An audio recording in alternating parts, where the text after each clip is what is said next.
Hello there, welcome to the Saroy channel and welcome to my Omnibus series. I've got so many of these omnibuses that are going to come out so that you'll be able to listen to an hour's worth of stories, which I know you're going to love. You know, the thing is that telling stories is such a fine art, and it's something that was practiced hundreds of years ago when people didn't have the technology that we have today. And everyone would gather around the fire and listen to a wonderful story. And also, what is so wonderful about a story is that personally, I think it is the best way to go to sleep. Every night when I go to bed, I always listen to stories. And that's something that parents used to do with their children. It's something that they still do with their children. There's nothing better than a good story. And so I hope you're going to enjoy this series. And before we start, I just want to say, do subscribe to my channel because you don't want to miss out on anything. Because I'm in for the long haul and I want to make sure that you get the most stunning stories to go to bed with at night or to listen to when you want to be one of those people sitting beside the fire and listening. Don't forget to subscribe to my channel and let's get started. I hope you're going to enjoy the omnibus.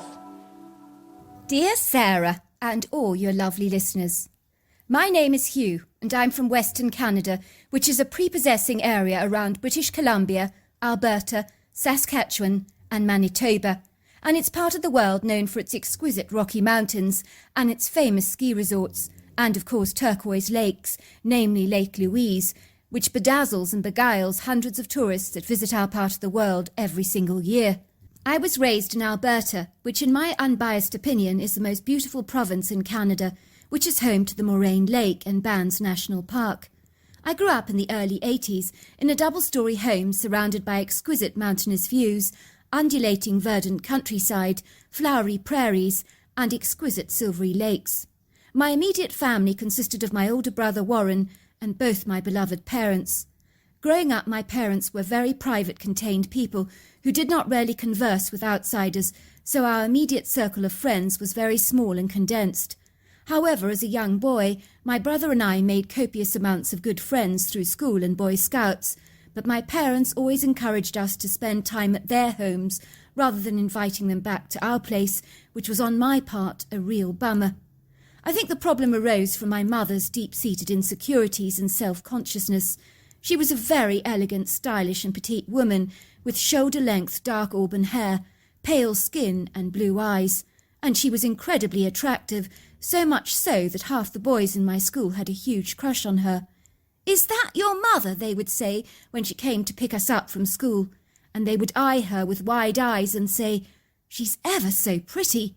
I do not know why my mother was so sequestered, self-effacing and eremitical, and I can assure you all these years later I still know only scant, vague, rather indeterminate nebulous details about my mother's childhood, which is still deeply cloaked and clouded in a mystery that I would rather not unearth, for fear of what I might uncover. So I'd rather let sleeping dogs lie. I never met my grandparents on her side, so I'm rather inclined to believe that she must have encountered some trauma growing up that caused her to become such a reclusive, withdrawn introvert, who hated any form of social interaction, and sometimes appeared unintentionally rude and standoffish to strangers due to her desperate need to escape any kind of social interaction. I do recall that social events like sports days, school plays and parents' evenings at our school were only ever attended by my father, as my mother chose to remain isolated and solitary, sheltering herself from attending any event that would potentially overwhelm and oppress her. She was like a tortoise who would shrink back in her shell when she felt very unsafe. I assure you she did have a full and happy life and adored us as her children, but she was never comfortable around crowds of people. The only thing I do know about my mother is that she did run away from home hundreds of times as a young girl, and that she had a father who was always getting drunk and was a very volatile, explosive and belligerent man, so I think it would be safe to assume that her childhood was not a happy one and that she did suffer a measure of abuse. I do recall on numerous occasions my friends would say that their parents thought my mother was a snob who looked down at everybody and seemed to have the superiority complex, but nothing could be further from the truth. My mother did have one very close friend, a lady called Cynthia, who was like a sister that she never had, and Cynthia and her were as thick as thieves, and I believe she knew more about my mother than anybody else in the world did, and that includes my father. I do remember Cynthia telling me once, "Your mother is so misunderstood by everyone. She's like such a gentle doe, with the biggest, most beautiful heart, that is so fragile, sometimes frightened and timid, but so glorious and precious." And I knew she was right, because my mother was indeed a magnificent soul, and just because she did not conform to natural stereotypes of what many would consider to be normal, did not make her of any less value. My story that ultimately led to my incredulous, rather extraordinary Bigfoot encounter happened when I was about 12 years old, and we lived in the mountains, so we often asked our parents if we could camp out of doors, and they were always consenting and agreeable to these arrangements. My father would give me his rifle for protection, as we lived in bear country, and there were other predators that loitered around, such as mountain lions, coyotes, wolves and bobcats, so we needed to be ever wary of these creatures, but in most cases these animals were probably more apprehensive about us than we were about them. "I like it very much indeed when you get close to nature," my father would say. "Nothing is richer or better for the soul than to breathe in the fresh mountain air and to fend for yourself in the wild, embracing all manner of weather conditions and all kinds of exciting challenges that will set you well up for your manhood."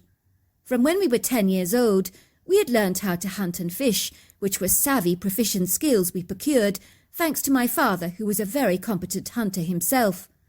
As boys, many a summer night was spent camping under the stars and making a fire pit for ourselves, where we cooked the fish we had caught in the lake, over an open grill, and nothing was more delicious than the flaky taste of that buttery fish that melted in our mouths.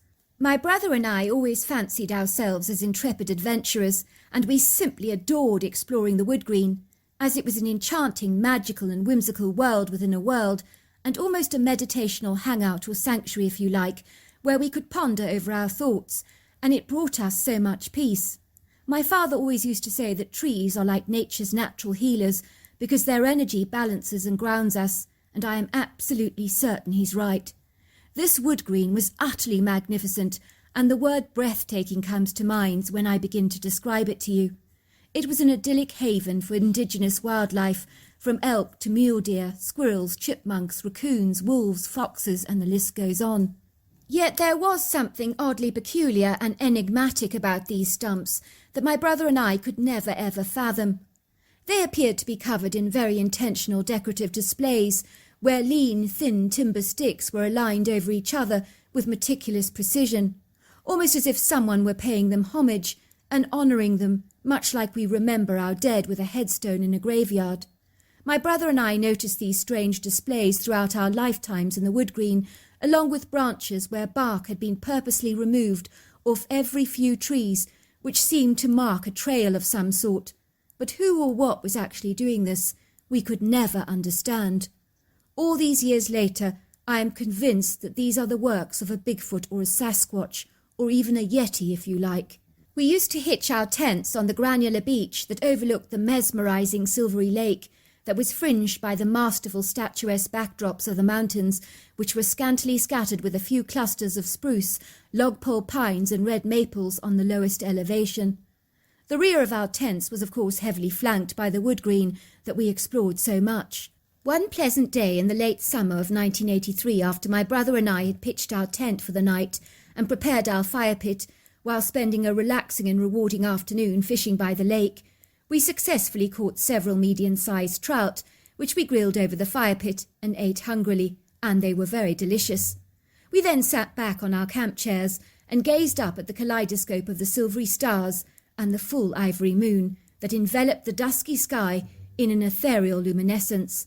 The dusky shadows danced under the moon, accentuating the resplendence of the lake and its gentle waves of water that rippled delicately, whilst it reflected the mountains, trees, and even the stars on its shimmering surface. We could hear the sounds of chirping crickets and croaking frogs, interspersed with the distant howls of a wolf or a coyote. "Oh boy, it's such a beautiful night tonight," I said to my brother. I'm so glad we live here in Alberta. I don't think I'd want to live anywhere else in the world." "I know exactly what you mean," said my brother. "I also couldn't imagine living anywhere else." Before we dived into our sleeping bags to turn in for the night, I decided to quickly go and relieve myself and venture into the wood green that was behind our tent. I walked on the leaf litter and crunched the debris beneath my feet, and I was pretty certain I'd heard a rustle in the leaves behind me, and I grinned to myself. I knew it was my brother creeping up behind me with great stealth in order to play a trick on me, and in the process scare me half to death. It was so typical of him to do this. I was now on to his little game, and had him cornered, and I was rather pleased with myself, feeling ever so smug, and I was about to turn his little trick back in on him, and give him the scare he was unlikely to ever forget. I could hear him rustling around, and discern a branch moving, and so I pounced on him unexpectedly to surprise him, but it was not my brother, it was a bear. I am sure the creature mistook my antics as an act of aggression on my part, and looked very aggrieved to see me. My heart was pounding violently in my chest, and I tried to remember everything I'd learnt about bears. What was it? Play dead with a grizzly? Fight for your life with a black bear? In truth, when confronting a bear in the wild, sometimes everything you ever thought you learnt, and all those words of wisdom, just go flying out of the window, as you tend to follow your gut instincts instead, and fight for your life, which is exactly what I did. I could not tell what this bear was, because it was so dark, but it was huge and powerful, and its dark, shadowy silhouette was very intimidating. It bolted towards me unhesitantly, resisting any attempt to mock charge me, raising itself up on its hind legs. It began to beat me violently with its sizable, large paws, and it bit me viciously with its teeth all over my body.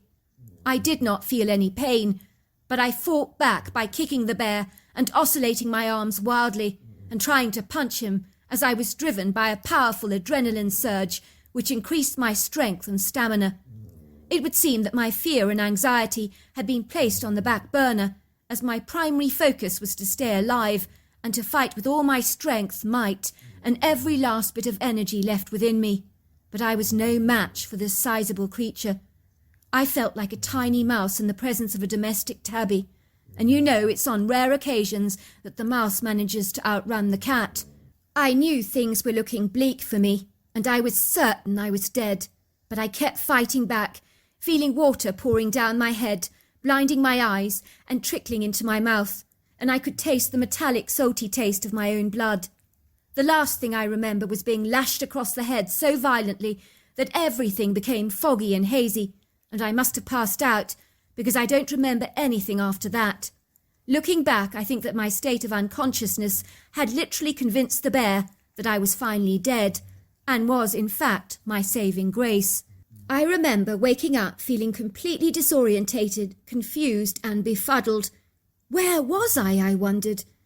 I realised suddenly that I was buried in the depths of the ground, in what can only be described as a large open pit, beneath layers of branches that were crossed over me, and I realised I was in some kind of a nest, and quickly discerned and smelt the disgusting and rotting carcass of a deer being eaten alive by maggots, lying yards away from me, and I could hear those maggots eating the flesh. I could smell pine and see a few bones scattered liberally among the acorns, and low brush leaves from blueberry and raspberry bushes. I remember my head was throbbing violently. There wasn't a part of my body that was not aching or on fire. I kept slipping in and out of consciousness, and there were times when I could hear what I thought were the frantic screams and calls of my mother and father calling out my name. "Hugh! Hugh! Where are you? Hugh! Hugh! Hugh!" The voices kept calling. They were obviously searching for me, but I didn't answer, for my lips could barely move.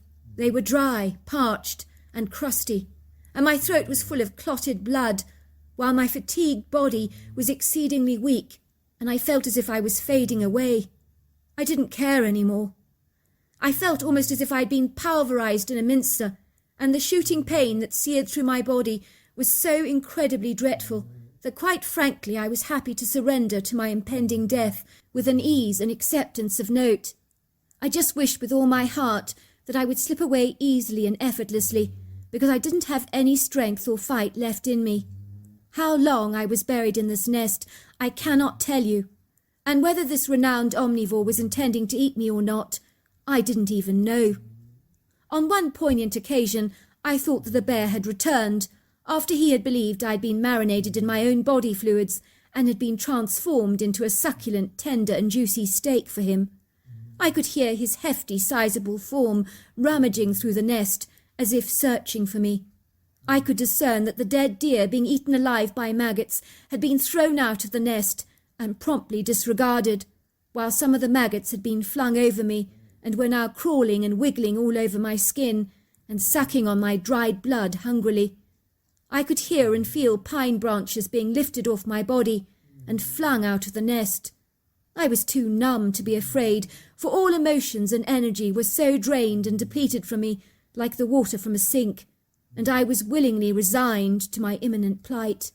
I could sense the odious bear examining my body with its head only inches away from my face, and I surreptitiously opened my eyes, one after the other, and found myself looking into the concerned, deep-set dark eyes of an exceedingly human face that I realized later possessed a body shape and form equally as big as a bear, but covered with long, flowing, human-like hair.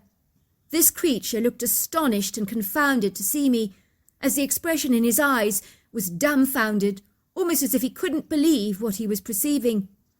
The creature used his sausage-sized fingers to wipe away the dirt and blood from my face to get a better view of me. I remember he was smelling me intently, while his expression remained bewildered, and his grunts sounded rather like he was saying, "What the heck is this?" I could feel him rest a very small part of his pyramid-shaped head, which must have been his ear, on my chest, as if he was trying to establish whether I had a heartbeat at all. I think he realized I was alive, because the very next thing I knew was that he lifted me up very gently in his overlong arms like a fragile china doll that he was absolutely terrified of breaking, and he ran with me like the wind in his arms, with such a gentle grace, never bumping my body once, as I assure you any sudden jolts would quite literally have detonated the landmines of my nervous system to explode into sparks of shooting pain throughout my body. I do not think I've ever been carried so gently in my entire life, and I never will be again. And this creature glided through the wood-green, past the silvery lake, through the flowery meadow, towards my parents' home, and then on reaching our home he let out several high-pitched whistles. My mother, on hearing the strange whistle, glanced out of the upstairs window, only to see a huge shadowy form standing beneath the window, staring up at her with a red eye-shine, and carrying in his arms a bundle that she discerned had to be me. She told me later that she sensed my energy, and she felt no fear towards the outlandish creature, hurriedly raced down the stairs and came running out towards me, and I could hear her frantic sobs. The creature looked directly at my mother, with very sorrowful eyes, for I am sure he thought I was dying, and he placed me gently on the ground, and then glided away into the woods, and that was the last thing that I remember. I woke up to find myself in a private hospital room, after having received an extensive operation for a shattered femur, while my body was badly bruised, and I had bites around my neck and upper chest, and my head wounds had caused me a great deal of bad concussion. I was informed by the doctor that I was exceedingly lucky to be alive, and had a narrow escape, and it was a miracle that I hadn't actually been killed, because I had taken a very serious thrashing. I was to learn from my brother that after I went to relieve myself that night, before we retired to our sleeping bags, my brother had promptly fallen asleep almost straight away, blissfully unaware of my absence. He had awoken the following morning to find me gone, and had quickly run home to tell my parents that I was missing. He felt exceedingly bad that I had succumbed to a bear attack, only yards away from where we were sleeping, while he remained blindly oblivious to the perilous danger that I had found myself in. "You know how private Mother is," said my brother. "She refused to tell anyone what happened to you. Not even the police were informed that you were missing. Mum and Dad did not stop searching for you, day or night, and Mother was a complete mess. She thought you were dead. We had no idea what had happened to you. They did, of course, hire a tracker to try and find you, and he was unable to locate your body. He told us that you had clearly been attacked by a bear, as he found a very evident trail of bear prints close to where we camped, large bear scat, and one of your shoes lying on the ground, simply covered and drenched in your blood, along with ominous-looking drag marks. He said that he could see signs of a scuffle and droplets of your blood on random ferns, but not enough blood to affirm that you were dead. I think, of course, he did discover a bear nest, and he saw a deer carcass covered in maggots, but he did not see you in the nest, nor did he find the whereabouts of the bear that attacked you, as he intended to kill it. Well, if he had actually moved the branches of the nest, he would have found me then, I piped. I was under them. Maybe not, said my brother. You might have been invisible to him, even if he had looked at you directly. Do you have any idea how filthy you looked? You were as dirty as the ground, and your blood had turned a brown colour. Mother thinks it would have been almost impossible to see you, which was why she really regrets not hiring a tracker with a dog, because a dog would have smelt you, that's for sure. Do you realise that you were gone for 3 days and 2 nights? So long, I said. I had absolutely no idea. Of course you didn't, because half the time you were probably unconscious. But you have some maggots on you that cleaned up your wounds very nicely. The doctors were impressed by how clean your wounds were, because they could have gone septic, especially on the areas where you were bitten by the bear. Lovely, I said. That's what I really like to hear. How are you, sweetheart? Said my mother, gently pushing my brother out of the way and grabbing my hand and looking down at me on my hospital bed with doting, gentle, adoring eyes. I've been better, I said. Don't do that to me ever again. You hear me, son? You scared the living daylights out of me when I thought we'd lost you for good. You know what you boys are to me. You're both my world.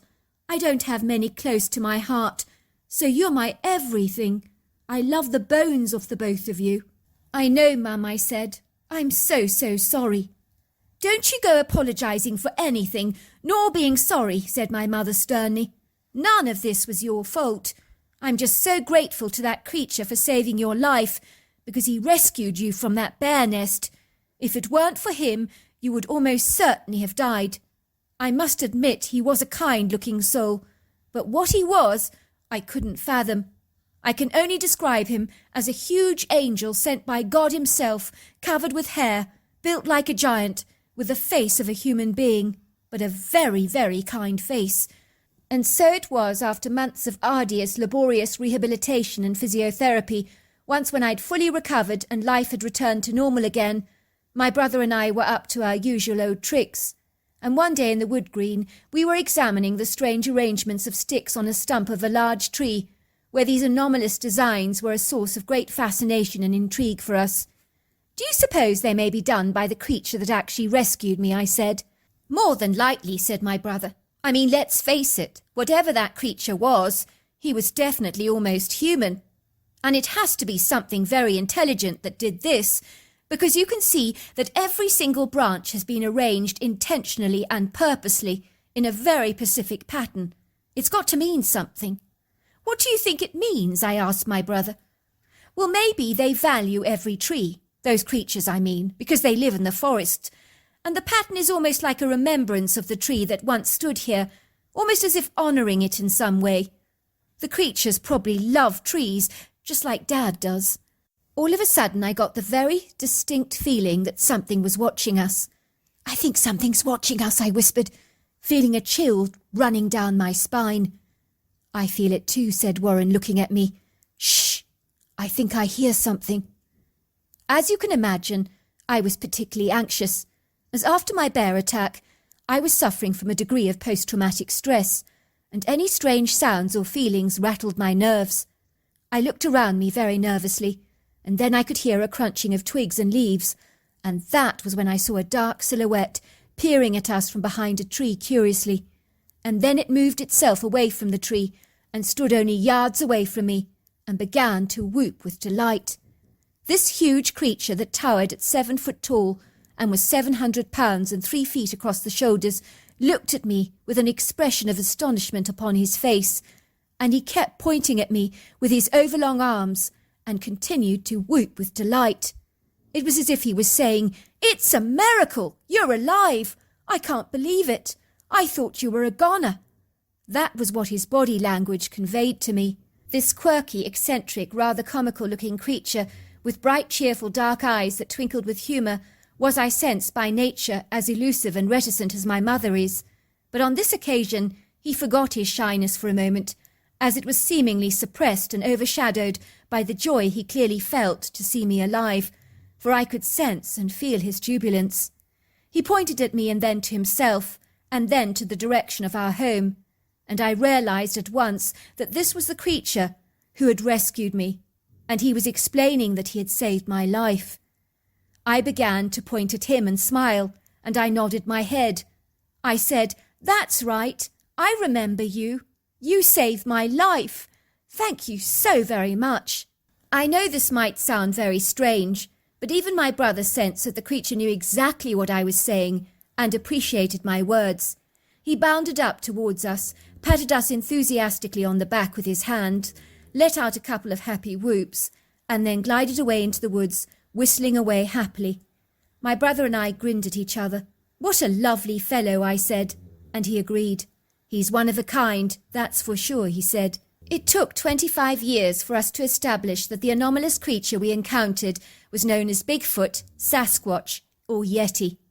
Every year on the anniversary of my accident, my mother would leave out a box of goodies for him in the wood green. We would leave a huge selection of fruit, nuts, cookies, dried fruits, crisps, and jerky for the critter, and in return on our doorstep we would always find unusual shaped twigs, which I now believe were gifts. So there you are. That's my story. What an incredible story. Dear Sarah, and all your lovely listeners, it was a drizzling, soaking wet, miserable day when Anthea Cadogan peered out of the decayed old pancake shop window in this idyllic, prepossessing, North American, quaint seaside town on the Olympic Peninsula, boasting pristine beaches and spectacular scenic vistas that was often regularly frequented by visitors in the late spring, summer, and early autumn, when her Uncle Buck had first opened up the dreamy maple. In the very beginning, he had nursed some lingering doubts that the pancake business would actually thrive, especially on inauspicious, dull, gloomy days like this, when the oppressive pewter skies were foreboding, and when the unfriendly, capricious weather promised to turn away holiday-makers from the seaside town faster than a flock of truculent geese. Against all the odds that seemed to be stacked against them, things turned out better than they could have expected, much to Buck Cadogan's surprise.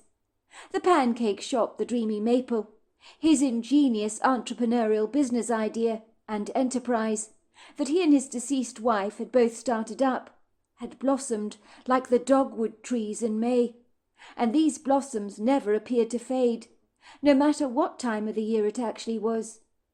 It would seem, when the clouds were stained in a grey abyss, and the weather was fiercely fickle, the Dreamy Maple was an ever-constant, a hive of buzzing activity, as if the pancakes themselves would help people to escape the moody blues and lift their spirits exponentially. The locals in the small town were devoutedly loyal to the Dreamy Maple, and there was definitely a friendly sense of community. The beaches in this part of the world were far more used for exploring and walking than swimming, although that did not stop some local people from throwing themselves into the ice-cold waters of the Pacific. Anthea was running the place for Uncle Buck, while he was unfortunately indisposed, and by all accounts doing a great job for him on his behalf, as her natural organisational skills meant that things ran very smoothly. After all, who did not want to cheer themselves up by enjoying a delicious piping hot latte and piles of steaming pancakes drizzling with a plethora of maple syrup? Better still, for those with a palate not inclined to favour sweet stuff, the Dreamy Maple had a savoury menu on offer, offering all manner of savoury crepes, toasted cheeses, and delicious healthy soups. It helped, of course, that the chef, a man called Drew Skinskull, was a masterful chef who produced sumptuous food. Too bad he was an alarming, unapproachable man, much like a snapping turtle, and was more than a little intimidating in every regard. Anthea wisely kept her distance from him. He wore his hair in a spicy buzz cut, and had oversized muscular arms that looked like he worked out very hard in a gym, lifting up disproportionately heavy weights. His tan skin was covered in some rather threatening-looking sailor's tattoos, and he wore several piercings in his ears and nose, along with a truculent, rather severe expression on his face, as fearsome as one of those brawny bouncers that stand outside nightclubs, looking like they'd happily clap anyone that wound them up the wrong way across the head with a baseball bat. Put it this way, if you needed someone to play a gangster for Universal Studios, Drew Skinskull would fit the role admirably. Some people said his bark was worse than his bite, and that there was a sweeter side to Drew Skinskull. But if there was, Anthea didn't want to find out about it. She knew if you saw a lowering, dangerous dog, you kept your wary distance, and she felt that way about people too. She'd certainly met her fair share of disagreeable, unsmiling, pugnacious and thorny clients over the years, who had visited the attorney's office where she worked in downtown Seattle. And in Anthea's wizened opinion, Drew Skinskull was as disagreeable as they come.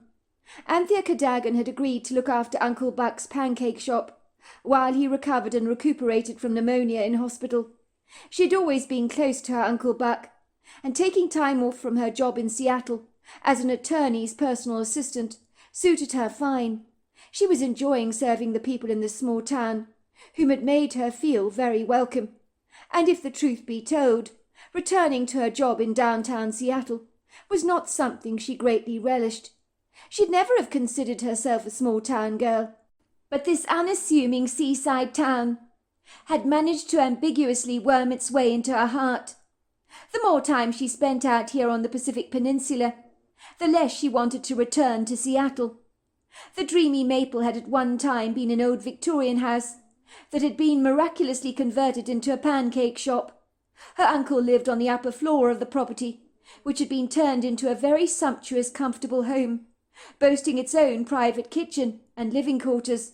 One side of the dreamy maple, with its green and white striped awning above the window, faced the street. The other side faced the promenade, overlooking a long ribbon of white beach sand and the turquoise blue ocean. Situated next to the dreamy maple were other converted Victorians that had also been transformed into all kinds of interesting shops. A boutique selling eclectic-looking garments of fashion, a shop selling seaside curios and trinkets, a baker selling all manner of delicious baked goods, a delicatessens, an ice cream shop, another coffee shop, a greengrocer's and a butcher. When you left the promenade and descended the wooden steps and walked to the end of the beach, you came to a wild area of untamed sculptural rocks and sprawling woodgroves of Douglas firs. You could take your dog for a walk on the beach, and then down a rambling footpath through the tall, lofty trees, and some of those walks were very scenic, opening out into exquisite panoramic ocean views.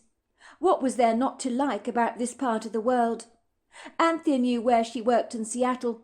There was a weightiness to the environment, as everyone arrived to work buttoned up in their well-fitting suits and designer ties, always minding their P's and Q's, worried that they were not being politically correct at all times, lest they should cause offence, concerned about crossing their T's and dotting their I's, and having kittens about the next ominous deadline rearing up its ugly head and demanding their swift attention, or else. Sometimes in that resolutely tense, overwhelming, insufferable work environment, she felt like a frog in a pressure cooker, with the heat being turned up, that was suddenly threatening to explode. But it never did, although there were a few near misses. Her boss, Mr. Pipin, was the most neurotic and sullen man she'd ever met. He had lost all his hair shortly after taking charge of the officers, possibly just from the stress of such responsibility.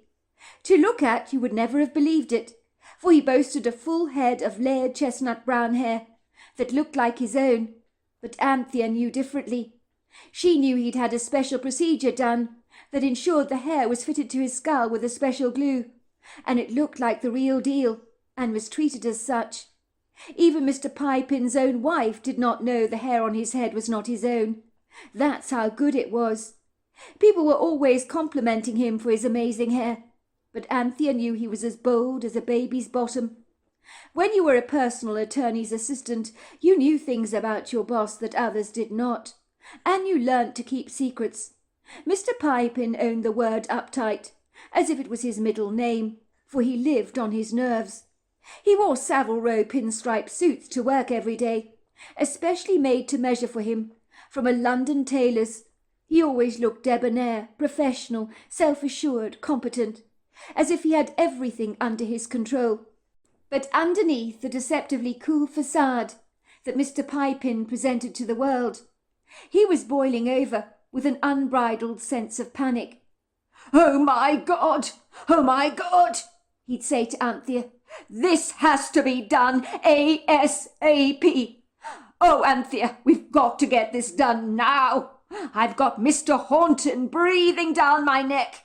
He's asking me when is the next project going to be completed. If this is not done as soon as possible, I might as well dig my own grave. We have to do it now.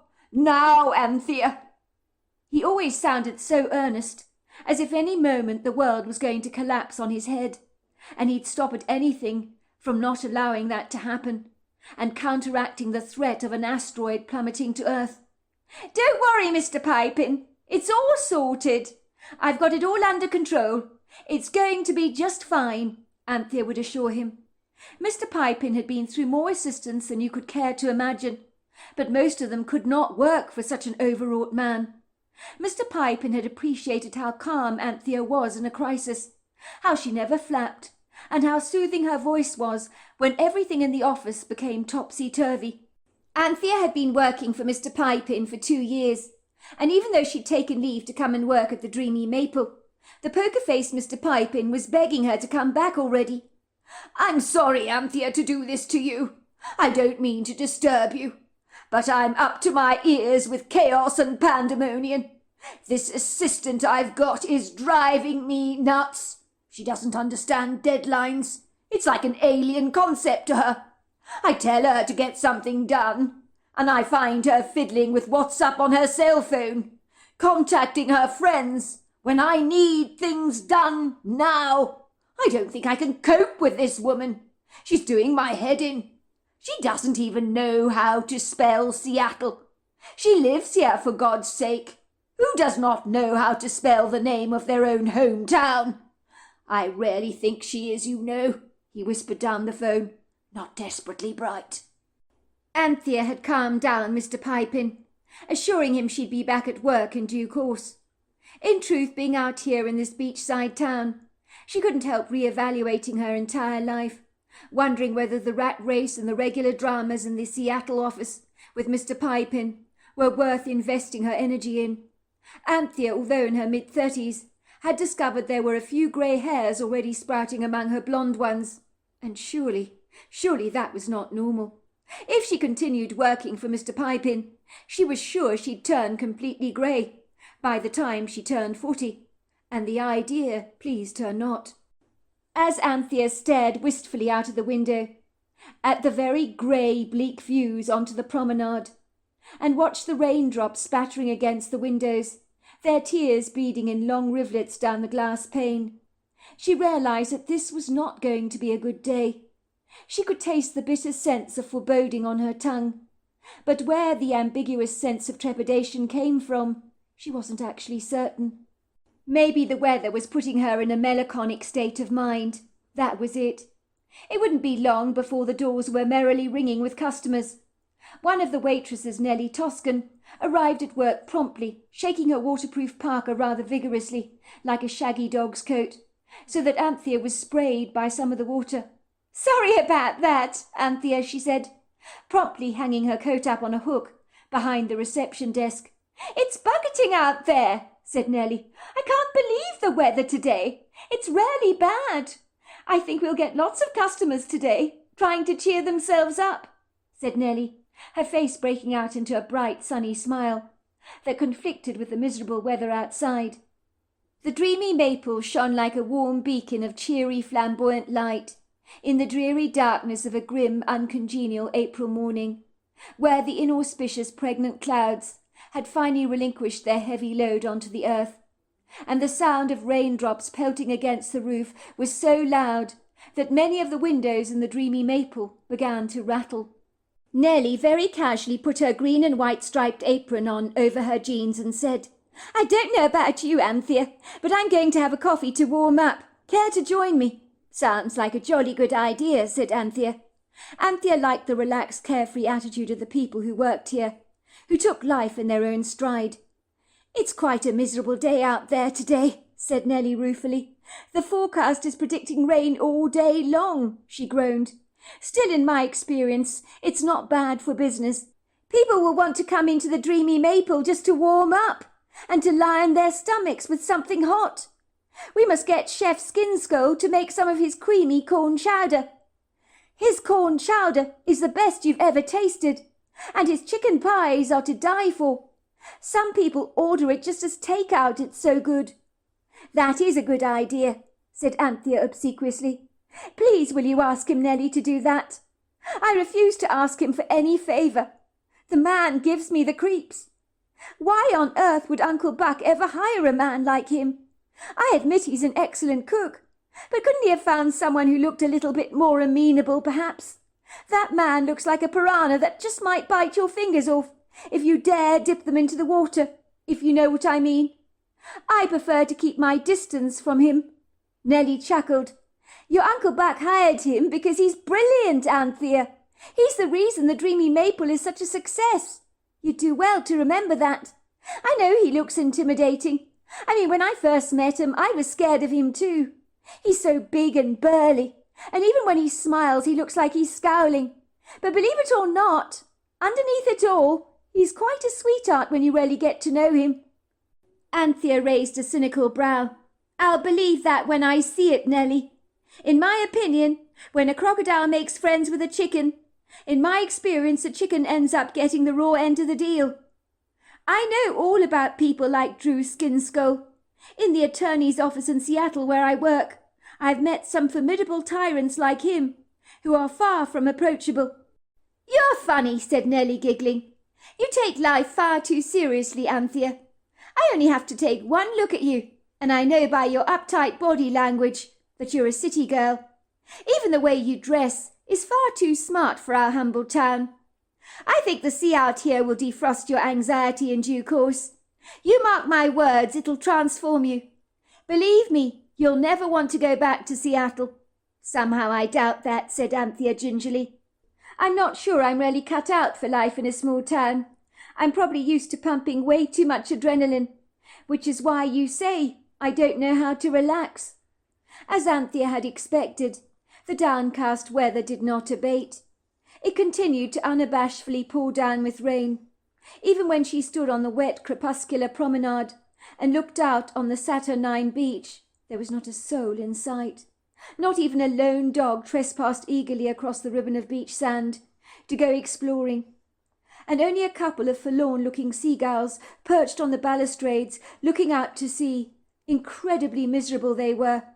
Anthea threw out some old bread for them, and they squawked in delight, fighting over the last crumbs between themselves. She observed the morbid-looking ocean seemed as grey and tempestuous as the sky itself. By all accounts, the cantankerously Plutonian weather did not put off people from coming into the warm, congenial bowels of the dreamy maple. On the contrary, a few people waited for tables in their cars to be available. The dreamy maple was definitely doing a thriving business. People's waterproof windbreakers hung haphazardly over the backs of chairs, as they sat back enjoying piping hot cups of coffee, lattes, and anything warm that you could drink, along with delicious food. Anthea found herself rushed off her feet, running to different tables, taking down orders, and engaged in cheerful banter with the customers. You could hear the buoyant surf of the ocean waves bouncing furiously against the rocks and rolling steadily forward towards the shoreline, along with the clinking of cutlery and the happy chatter of people's cheerful voices.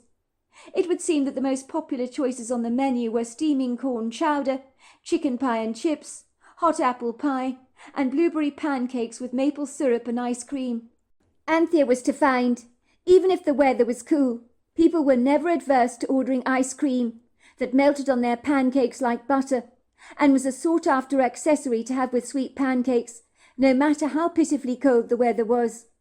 It was during the lunchtime service that Nellie told Anthea that her Uncle Buck was discharging himself from hospital prematurely, against the doctor's salient recommendations. "I've just spoken to your Uncle Buck on my cell phone," she told Anthea. "He's most insistent that he's coming home. He says not to worry about him. He'll be getting an Uber taxi back to the Dreamy Maple, and that you don't need to pick him up." "That is so typical of Uncle Buck," said Anthea, grimacing. "I'm really not happy about this. I wish to God he'd listen to the doctor's advice. He can be so mulishly stubborn at times. It doesn't help that it's a miserable day, not the sort of day anyone should choose to discharge themselves from hospital.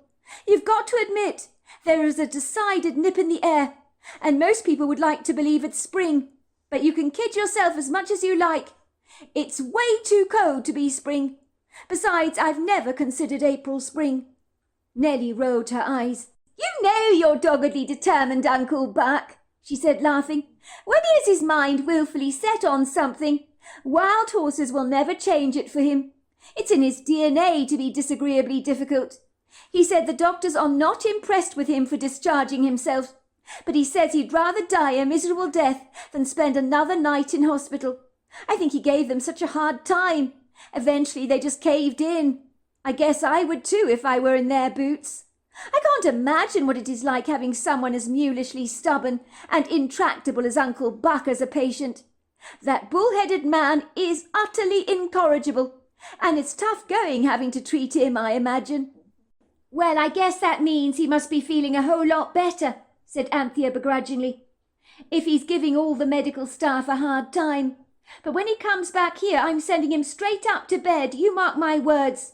He's still not well enough to be trotting around the place as if he's just only had a slight cold. You mustn't forget that pneumonia very nearly killed him. He'd do well to remember that. Besides, he's also on high blood pressure medication and blood thinners, and with pneumonia as well, he needs to watch his health carefully."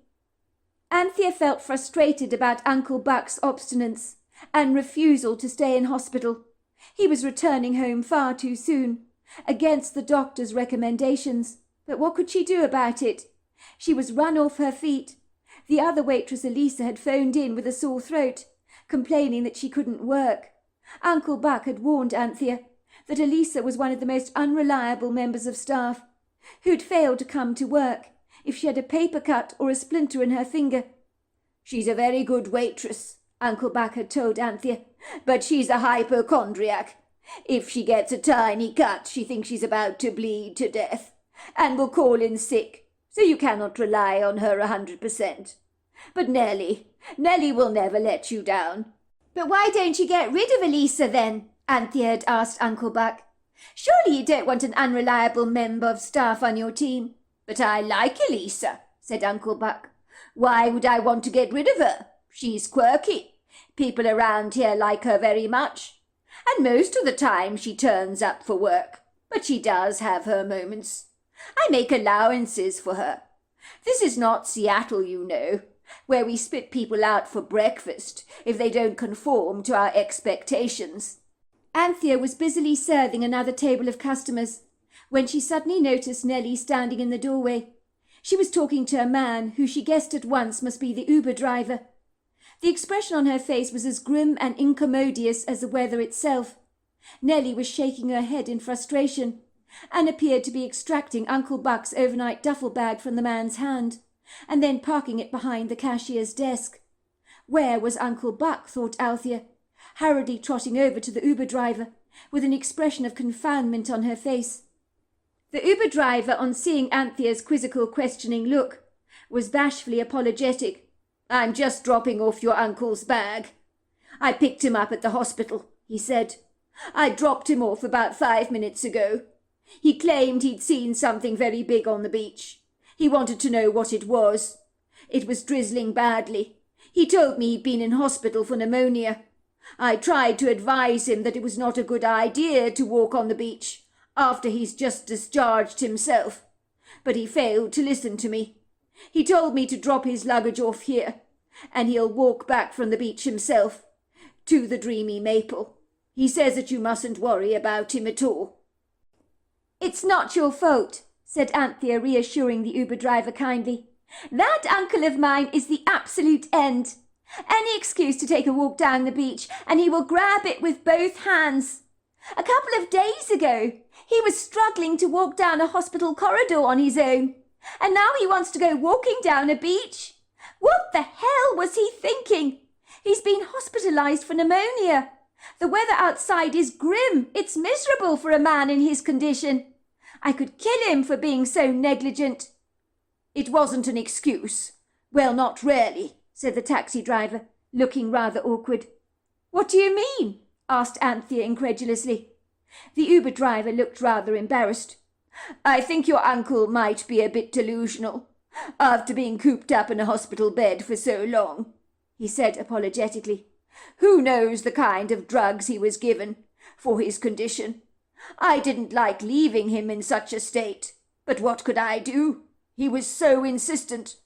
He claimed to have seen a massive Bigfoot on the beach, but I'm not sure he could see anything. The beach was covered with a thick veil of mist. I couldn't see a thing myself, so goodness knows what he could see. He kept saying to me, 'Stop the taxi now! Stop the taxi now! My God, I've just seen a Bigfoot on the beach! I've seen a Bigfoot! You've got to drop me off here! You've got to let me off here!' He was very excited. His breathing was raspy. I really wondered if his medication was hallucinogenic or something, 'cause I could not see anything on the beach myself. It was so blurry. My windscreen window was misting over. Your uncle wanted to go and check it all out, and I could do nothing to stop him. He was so insistent. He told me to tell you he'd be right back, and that he'll see you soon."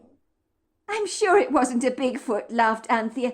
"Those things don't even exist, do they? They're just legendary. A bit of fiction, that's all they are. If he saw anything, it was likely a piece of driftwood that washed up to shore. It's foggy out there. He must have been seeing things." Anthea thanked the Uber driver and took her uncle's duffel bag up to his bedroom. Then she removed her apron. "You man the fort, Nellie. I'm going to trot down the beach quickly to make sure Uncle Buck is all right and strong enough to walk home alone. Honestly," she said, shaking her head furiously, "isn't he incorrigible? I've never known anyone like him. Why does he never listen to sound reason and good advice? How could he discharge himself from hospital like that? And now he's walking up a beach in miserable conditions like this. What on earth is he thinking? If he's not careful, he'll get a relapse and have to go back to hospital all over again." "Well, you know your uncle," said Nellie. "Nothing ever surprises me about that man." Anthea carried her Uncle Buck's warm fleece-lined waterproof parka in her hand for him to wear. She was worried that after being cooped up in a hospital bed for 3 weeks, whether he'd have the strength and physical endurance to actually walk down the beach on his own. Surely he must be feeling decidedly cold. It would make her uncle's condition much worse, walking down a beach like this, when the weather was so formidable.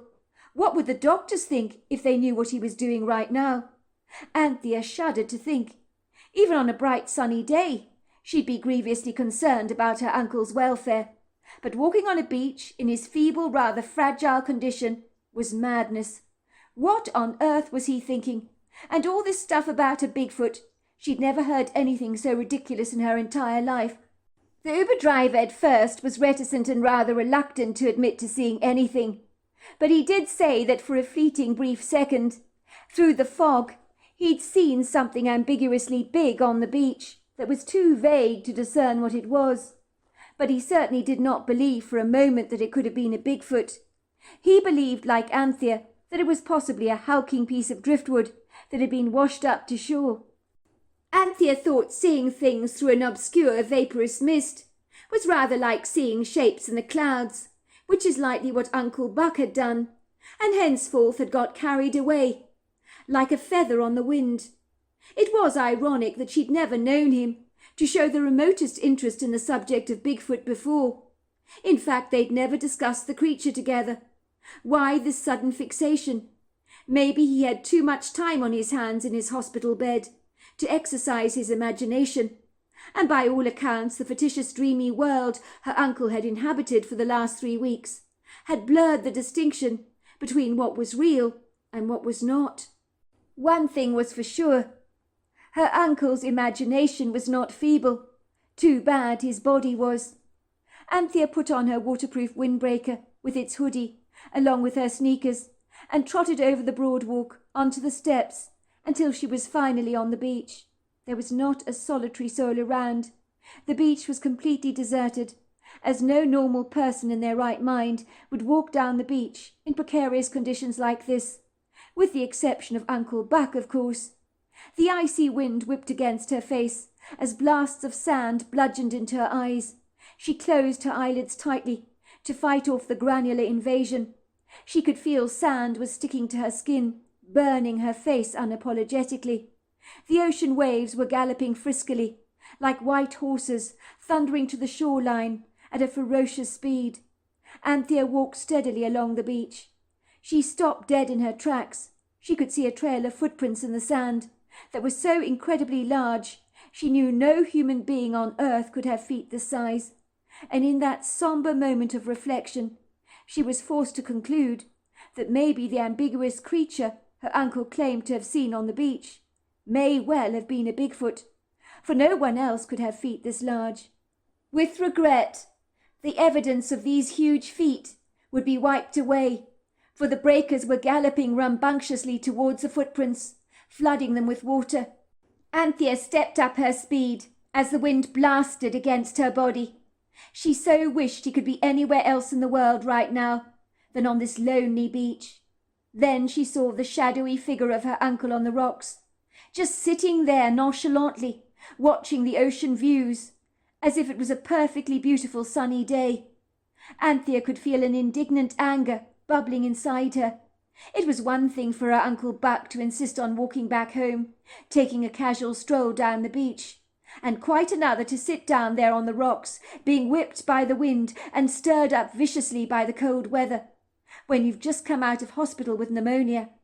Anthea marched stridently across the beach, fighting off the windy elements with an insatiable indignance.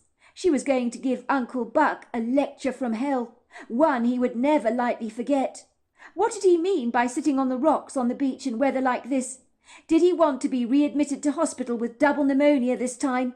Why was he dicing with death, as if it was all a big joke? She called out to her uncle, "Uncle Buck! Uncle Buck! Uncle Buck!" But her voice was rudely swallowed up and drowned out by the howling wind, and Uncle Buck continued to stare out blankly towards the ocean, blindly ignoring her calls. Either that, or he hadn't heard her at all. Anthea was breathing heavily, her breath fast and furious, her heartbeat flustered, and her cold, blistered skin red and scratchy, as the abrasive sea sand had made her feel very itchy. "Uncle Buck, what the hell do you think you're doing?" she cried out.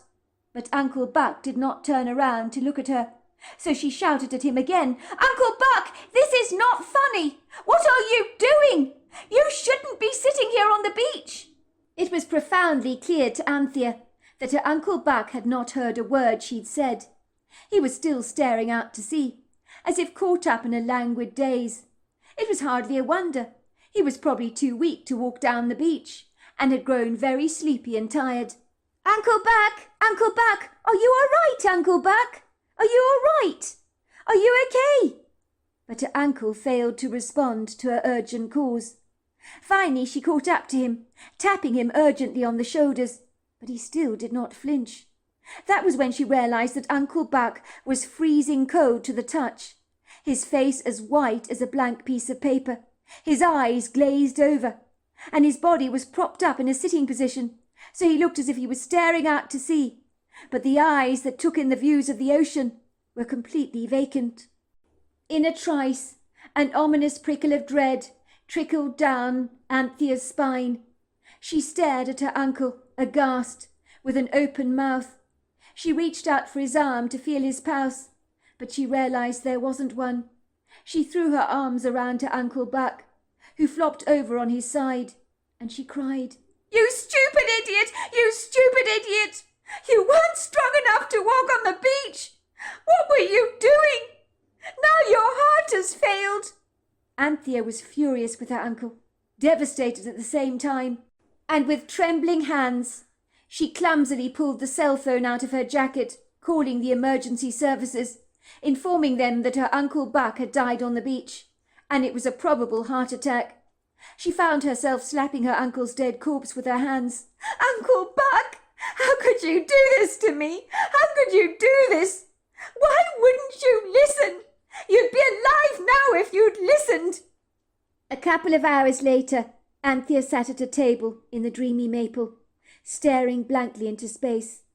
She couldn't believe that her Uncle Buck would no longer be around for her, that he was finally gone from her life. The pancake shop was closed. Nellie was giving her sweet hot drinks to soothe away her angst. "I'm so sorry, Anthea. Really I am. None of this is your fault. Your silly uncle. He discharged himself too early. He was too damn bloody minded. You know what he was like. He wasn't well enough to come out of hospital. Anyone could see that. The conditions were pitiful today, and my guess is that his heart just gave in. But it is my fault, Nellie. Don't you see that?" wailed Anthea. "I should have picked him up from the hospital myself. There's no way I would have ever allowed him to take a random stroll down the beach. But because I was too busy in the shop, I didn't insist on picking him up myself. And why on earth did that cab driver not refuse him his wishes? Anyone could see he was far too frail." Suffice to say, everyone in the seaside town was completely devastated to hear about Uncle Buck's fortuitous passing. Gifts and flowers arrived magnanimously at the pancake shop, by the bucket load, everyone expressing their extreme condolences about Buck's untimely passing. When Sheriff Solly Markham arrived at the dreamy maple and asked to speak to Anthea privately, she sensed something was amiss by the serious tone of his demeanour, but she'd never have anticipated what the sheriff was about to divulge in her wildest dreams. Anthea directed the sheriff up the creaking staircase to the second floor, where he was promptly invited to sit on Uncle Buck's favourite leather sofa in the living room. It was desperately sad to think that Uncle Buck would never be languidly lounging on that chair again, wistfully smoking one of his thick aromatic cigars, that the doctors warned him over and over again would give him lung cancer. The irony of ironies is that cancer never had a chance to drag Uncle Buck down under its formidable grip, for he had gone before his time. The sheriff, whom Anthea had never seen before, was a surly, placid, unflappable-looking gentleman, who rather reminded her of Mr. Pipin, as his natural facial expression was rather sombre. But where Mr. Pipin was anxious and overwrought, the sheriff was both dignified and composed. For a relaxed, easy-going seaside town, the self-possessed man looked like he took life a little too seriously. Anthea noticed he had a receding hairline and deep, very steely hooded eyes that were as grey as the weather had been of late, but it certainly gave the sheriff a rather mysterious quality. The heavy-set man was of a stocky build, which meant he owned the space with a degree of importance, like a powerfully well-rooted oak tree that would not be easily shaken nor intimidated by very much. He looked to be the kind of man you could rely upon to never let you down. The sheriff stroked his silvery moustache in contemplation and said, "I am very sorry for your loss, Miss Cadogan. This cannot be a very comfortable time for you at the moment. I do understand that your late uncle prematurely discharged himself from hospital and was subsequently found on the beach dead. You were the one that found him, is that right? That certainly could not have been easy for you." Anthea nodded sorrowfully. "Yes, Sheriff, it was a dreadful shock. Uncle Buck was a beloved member of the community here. I was very close to him, but unfortunately he could be his own worst enemy at times. He was mulishly stubborn, refused to listen to sound advice when it was given to him. As a result, I imagine his heart just gave out on that beach. He was such a fool. Why wouldn't he listen to anyone? He could be so dreadfully obstinate. Uncle Buck is my father's brother, and he's all I've got left on that side of the family. And now he's gone. I feel dreadfully lost without him." "I am very sorry, Miss Cadogan. This is a very distressing time for you indeed. An autopsy has already been done on your uncle, and it is with regret I have to inform you that your Uncle Buck did not die from a heart attack as you think he did. Your uncle was murdered. We are treating his death as suspicious." Anthea stared at the sheriff nonplussed, with a look of total confoundment on her face. It almost appeared as if she didn't believe what he was saying. She shook her head vigorously. "No! No! No way! No way! You've got it wrong, Sheriff. It's not possible. Oh, no, he couldn't have been murdered. No one would ever murder Uncle Buck. He didn't have an enemy in the world. He was such a lovable character. Besides, if he was murdered, wouldn't there have been blood all over him? He looked completely normal on the beach." "I'm afraid, Mrs. Cadogan, your uncle was bludgeoned to death with one powerful blow. That is all it took. One blow to the skull, which caused serious interior bleeding, although the swelling of his head, even post-mortem, is very visible. The bruising was plain to see. I know on the surface when you found him, he looked normal, but that was deceptive. He had a lethal blow to the head. There was a bit of bleeding in the hairline, but it killed him instantly. That is what the coroner has concluded. If it's any consolation, he doubts very much that your uncle would have felt any pain. His death would have been instantaneous. Do you know anyone who would want to hurt your Uncle Buck? Does he have any enemies you can think of?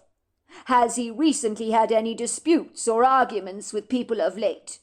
Rubbed anyone up the wrong way, perhaps? I need you to think about this very, very carefully." No, Uncle Buck is so easy-going, Sheriff. He's the kind of man who will give you the shirt off his own back. Everybody adores my uncle. There has to be a mistake, Sheriff. It makes no sense. Unless, of course, it was a case of mistaken identity. I do not know of anyone who could possibly want to harm him." "Has he owed anyone money? Run up any debts, perhaps?" "No, Sheriff. The business here at the Dreamy Maple is absolutely booming. Uncle Buck did not have any financial problems whatsoever. I checked all the accounts for him. They are thriving." "Did your uncle have any beneficiaries in his will? Anyone who stood to gain from his demise?" Anthea flushed bright red. "Sheriff, my Uncle Buck put everything in my name, in the advent of his death. Literally, the Dreamy Maple is now mine. I'd never ever choose to hurt him, though. He's my family, Sheriff, but I'm the one who stands to gain from his death, which is ironic, because I've lost everything now he's gone. Life will never ever be the same without him." "I am sorry, Miss Cadogan. I know this is incredibly uncomfortable for you, but unfortunately it is my job to ask the awkward, uncomfortable questions. But I will also remind you, you were the one to find your uncle in his deceased state, so these questions have to be asked, or I would not be doing my job properly. I hope you appreciate that." "Are you implying, Sheriff, that I killed my uncle? You're not, are you?" "Absolutely not, Miss Cadogan. I don't mean to be rude, but whoever killed your uncle was exceedingly strong, far stronger than you could ever hope to be. You'd never have that kind of physical strength to exhibit such a forceful blow. With the greatest of respect," he said, his eyes skimming over her narrow shoulders and slender arms, "I'm afraid someone beat him on the back of the head with a very powerful instrument. One blow it was, that was all. The medical examiner believes it was like a fist, but it must have been something else, because not many men could whack someone over the head with such a formidable punch. We're not sure what the murder weapon actually was, but it was a blunt force injury delivered by someone who is considerably substantial in size to pack a blow like that." "Sheriff, did you speak to the Uber driver who dropped my uncle off at the beach?" she asked him gingerly, clandestinely wondering if the Uber driver had mentioned that her uncle thought he'd seen a Bigfoot. She herself had witnessed gargantuan footprints on the beach sand. that would have been washed away now by the tide. If her uncle had indeed seen a Bigfoot, would the creature have killed him? And if indeed this was the case, how could she possibly broach the subject with the sheriff without him thinking she was as mad as a March hare to present such a preposterous idea to him? Yes, I spoke to the Uber driver. He was very cooperative. Very, very cooperative. He said your uncle was going on about a Bigfoot, would you believe it? He thought your uncle was a bit delirious, probably as a result of his medication that he was on. We're not treating his claims seriously as a result. And let's not forget, the weather of late has been very foggy with all that rain. It's easy to think you're seeing things on the beach that aren't actually there. Now, if you don't mind, Miss Cadogan, I will leave you be. But if you can think of anyone who might want to harm your uncle, please let me know. It's very important that you think about this very long and hard. The detective pulled out his card and handed it to Anthea. It might be a good idea to go through your uncle's things, to see if he has any outstanding debts, or something else for that matter. Let us know if you find anything of interest among his possessions. I hope you will be all right, Miss Cadogan. Is there anyone I can call for you? You need support during this grievous time. Nellie has agreed to stay with me for the next few days, Sheriff. I'll be absolutely fine, but thanks for asking anyway. Well, I'm glad about that. I'll see myself off, shall I? 9 weeks later. It had been a tough 9 weeks for Anthea Cadogan, in which many life-altering decisions had been made, which would change the whole trajectory of her life. There had been a memorial service for her Uncle Buck in the local town, where the church had been filled to overflowing with mourners, all grieving the loss of such a beloved, gentle, much-loved soul. There had not been a dry eye in the house, and Anthea had even heard an old woman she had never ever seen before, weeping in her lacy handkerchief, saying, "It's too dreadful for words. What a lovely man! To lose him like that! It's so sad!" It would seem everyone only had kind, loving words to say to Anthea about Uncle Buck, which did not surprise her in the least. Uncle Buck had been to everyone like a much lovable teddy bear, and his absence in the small town would be duly felt. The question on everyone's minds was exactly the same. Who would want Uncle Buck dead? It seemed unfathomable that Uncle Buck could have riled someone up to such an extent that they would likely want him dead. Anthea pondered over the strange, rather outlandish sequence of events that had ultimately led up to Uncle Buck's untimely death. She recalled that on her trip down the long stretch of beach sand, in her search to find her uncle, how she had serendipitously chanced upon a long line of gargantuan footprints in the sand that had made her wonder if her Uncle Buck had indeed inadvertently stumbled across a Bigfoot that he claimed to have seen from the passenger side window of the Uber taxi. The coincidences seemed rather remarkable, but she had seen the way the sheriff had looked at her, as if she'd lost leave of her senses, when she suggested later on another encounter with the sheriff, that maybe it had been a Bigfoot that had killed her uncle. It would seem the sheriff thought her uncle had been delusional after being discharged from hospital, and was seeing things that were not there. To be fair, he did have a point. Anthea, however, knew differently. She had visited Uncle Buck in hospital herself. He had been compos mentis, very rational, complaining like mad about how he loathed hospitals and how he wanted to get the hell out of the dreadfully depressing place with its monochromatic walls and watery food. The more Anthea thought about it, the more it made perfect sense to her that her uncle may well have encountered a Bigfoot, and that somewhere along the line that encounter had not gone terribly well. But she continued to keep clandestine thoughts like that to herself, knowing full well that no one would likely believe her story of her uncle being punched in the head by a Bigfoot, even remotely plausible. But she had seen those footprints in the sand. By the time the EMTs were on the beach that day, the startling evidence had been washed away, so no one could affirm what she had seen.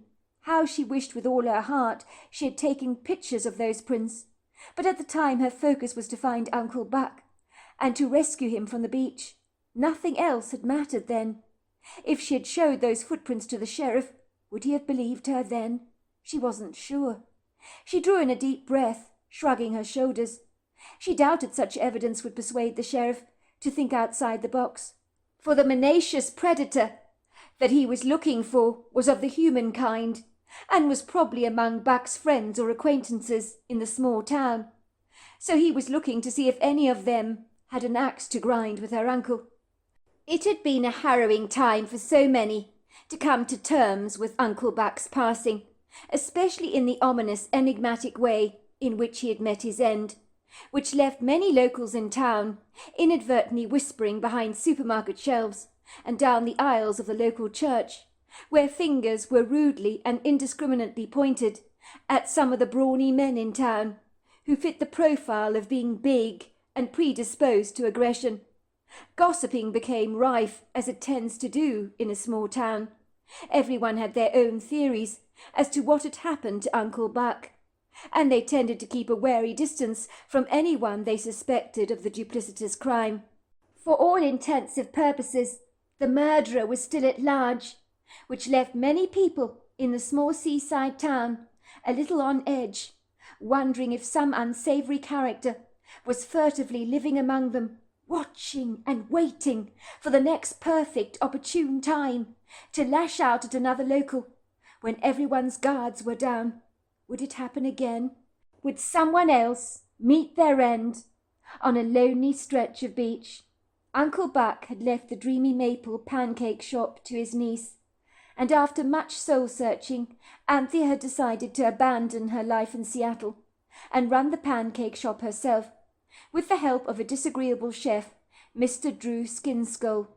It didn't please her that she'd have to interact more with this chef, for the man with his formidable expression scared the bejesus out of her. But she knew it was Drew Skinskull and his culinary flair that had made the Dreamy Maple a rip-roaring success.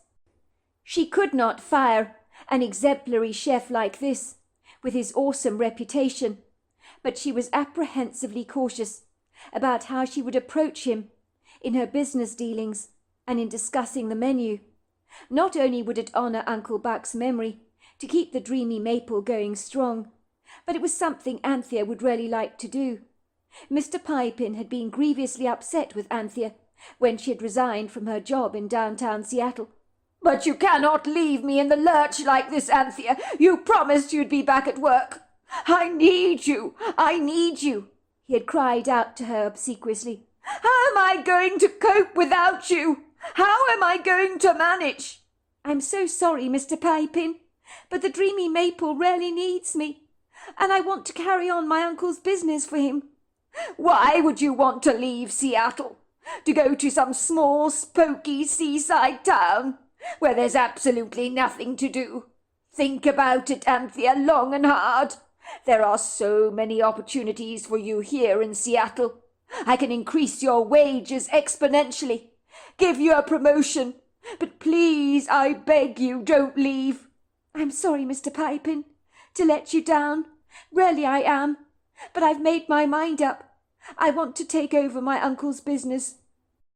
During this short period of time, one unlikely man had come to her rescue, helping her navigate her way steadily through the tough obstacles of the grieving process, as it wasn't easy to pick up the pieces of her life after Uncle Buck's death. Her parents had stayed with her in the Dreamy Maple for a week or so to oversee the funeral arrangements and to offer their daughter comfort and support. "It's tragic," her father had said. "Buck was my older brother, but whatever the cause of his death, it would unlikely have happened if he hadn't taken a trip down that stretch of beach. What was he thinking? He'd only just come out of hospital." Her parents were of the opinion that Uncle Buck had been robbed of his cell phone and subsequently attacked. Throughout Anthea's life she had spent long summer holidays with Uncle Buck, and now that he was gone, there was a huge hole in her heart that could never ever be filled. It was no other than the chef, Mr. Drew Skinskull, who helped her overcome her grief. This was the last person in the entire world she would expect to draw comfort from. In her opinion, cuddling up to such a large, formidable man would be like making friends with a very belligerent, hungry crocodile. One afternoon, when the dreamy maple was busy with patrons, Anthea, in a rush to get the plates piled high with pancakes to the table she was waiting on, dropped the tray in her hands. The plates all broke. Pancakes went flying all over the kitchen, along with syrup and blueberries that floated across the floor in sticky puddles. Anthea suddenly just burst into tears. "I'm so sorry, Chef Skinskull. You must forgive me. I'm such a klutz. I really am." She was expecting the chef to make some cursory rude remark, rolling his eyes in the back of his head, mumbling something rudely under his breath. But that never happened. The next thing she knew, he'd taken her into his gargantuan tattooed arms, and in a gentle, very kind voice assured her, "Everything's going to be all right. Get it out," he said. "I know you've been trying to hold it together after your uncle died, but you're allowed to cry, you know. It's not a crime. I've seen you going around the place with a stiff upper lip, fighting your emotion back. But that's not healthy, you know. Let it out, Anthea." She hadn't needed any further encouragement. It seemed that Drew Skinskull's kind words had broken the unbridled floodwaters of her lugubrious melancholia. She had cried a tsunami of tears all over his white chef outfit that was now embarrassingly smudged by her black mascara. But the chef did not appear to mind. He had given all the patrons their pancakes and closed the dreamy maple earlier that day on Anthea's behalf. Then he had cooked her a meal and talked to her for hours and hours about Uncle Buck, and it had been so good to talk about the troubles that burdened her heart. Drew Skinskull was in no hurry to leave the dreamy maple that afternoon, but he had listened to her every word and appeared to rarely care. Furthermore, when Anthea told the chef she thought a Bigfoot might have killed her uncle, he had not given her the dismissive look she had received from the sheriff, but taken her words very seriously. "I don't think it's far-fetched," he had said. "There have been sightings of Bigfoots in these parts." "So you believe me, then?" she had asked, blowing her nose in a tissue. "I do believe your Uncle Buck rarely thought he saw a Bigfoot on the beach. Whether he did or not is debatable. He might have thought he saw one. The mind can play tricks on you at the very best of times. And let's not kid. Your uncle was very sick, in a weakened state, after having spent a long time in hospital. His mind is entitled to be a bit woozy in the circumstances. You must remember your dreams and reality can conflict when you've been sleeping for hours. After a long period of time in bed, especially from a drawn-out illness. I believe you also saw gargantuan footsteps in the beach sand, which does make your uncle's chances of having encountered a Bigfoot far more credible. And I think there is a distinct possibility that your uncle may have been punched in the head by an angry Bigfoot, with catastrophic consequences. Stranger things have happened. It's not to say, of course, that your uncle's death was caused by a Bigfoot. There are many other theories out there, like where is your uncle's cell phone?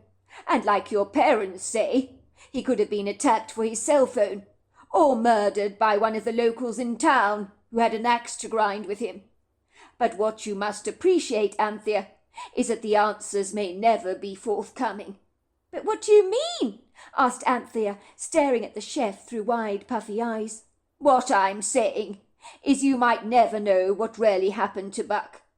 Sometimes we never get full closure in someone's death. That's the tragedy about many crimes. Very often many murder inquiries remain unsolved, and the perpetrators never get brought to justice. Sometimes murder inquiries can end up going very awry, and the police, desperate to make an arrest, can inadvertently arrest the wrong person. Of course, nowadays, with the advancement of DNA, many crime scene investigators are successful, and the right person convicted, but not always. What I'm saying is that don't get your hopes up. If there is no resolution to what happened to your uncle, you must remember no foreign DNA was recovered on his body. By all accounts, someone whacked him over the head and just walked away. And it was as clear-cut as that. And yes, the perpetrator could have been a Bigfoot, but maybe he wasn't. We'll never know. You need to make peace with that." "You're right, Drew. You're absolutely right," said Anthea, looking at the chef sorrowfully. "I wish I had answers, but like you say, the chances of that happening are like finding a needle in a haystack, very remote." Ostensibly, after the chef's random act of kindness, Anthea became drawn to the intimidating chef, like iron filings to a magnet. In the beginning there was nothing about him she had found remotely attractive, given his surly disposition and his unfortunate grim mannerisms that made him exceedingly unapproachable, and gave her a desire to keep a wary distance from him. But against all the odds, on this late afternoon, the frost had melted between the two of them, and an unlikely romance budded between the both of them, which they were now keeping secret from the locals in town, for they didn't want to feed the town gossips with news about their relationship. No one was more bewildered than Anthea herself, to find herself falling hard for the chef. He was the last person in the entire world she thought she could have ever fancied. "When I first saw you, Drew, you were the scariest man I've ever met, with all your tattoos and huge muscles. In my opinion, you looked like you were an angry watchdog, and I wanted to keep well away from you, lest you should actually bite." "When all along I was as soft and lovable as a new kitten," he had laughed. "Even my mother told me that growing up. She said I had a boot face, which meant that even when I was in a good mood, people thought I was always grumpy. I remember kids asking me why I was so bad-tempered, and I didn't know what they were talking about. Even when I was at school, kids kept a wary distance from me, and teachers were afraid to give me poor grades based on the way I look. Instead, they'd leave comments like, 'Good effort,' because they were afraid to say anything bad." "That's hilarious," said Anthea. "What do you think of me when you first saw me? Well, what did you think of me?" "I thought you were a flaky city girl from Seattle, who thought you were all that," he had laughed. "I didn't know that beneath that haughty, hardened exterior was actually a marshmallow heart." "I was never haughty, Drew. How can you ever say that?" "Well, I was never bad-tempered or grumpy," said Drew, laughing. "Let's just say impressions can be very misleading. You got the wrong impression about me, that's for sure." Unbeknown to people in town, Drew Skinskull and his marmalade cat Sylvester had both moved into the dreamy maple with Anthea, and their whirlwind romance had become so serious that they were thinking of popping over to Vegas to get married. Sylvester followed Anthea all around the dreamy maple, and most people assumed that a stray cat had found for itself a brand new home. The cat would spend many long hours sunning itself on the deck, where there were tables set out during the warm summer months. He'd watch the coming and going of people walking down the beach during the day. It was fortunate that the dreamy maple on the beach promenade was the only residential business, so it meant that prying eyes were oblivious to the couple's relationship, and Anthea wanted to keep it that way.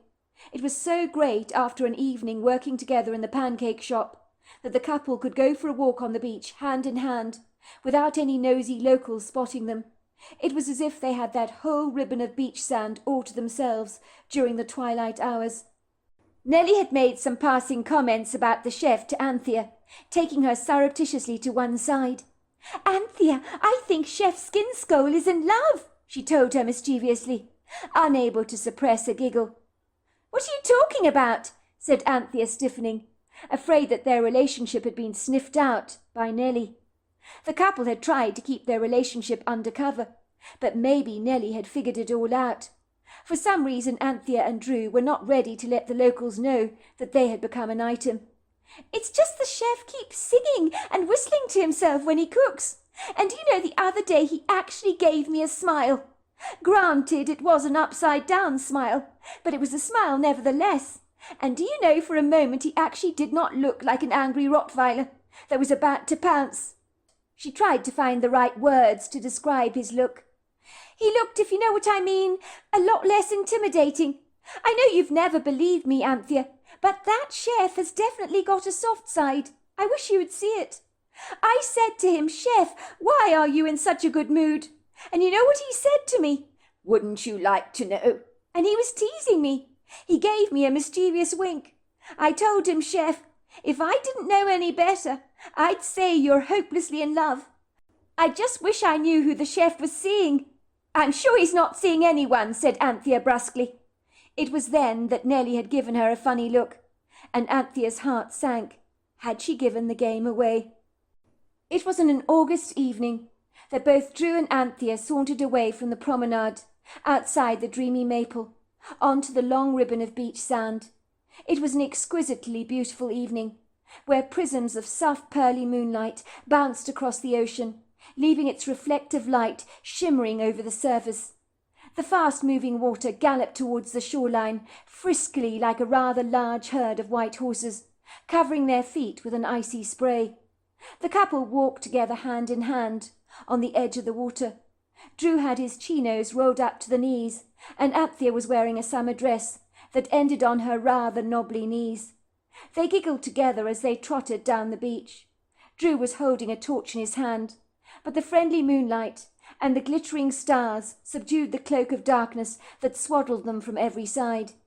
They could hear the shrieks of a lone seagull on the horizon, and could see large crabs crawling along the beach.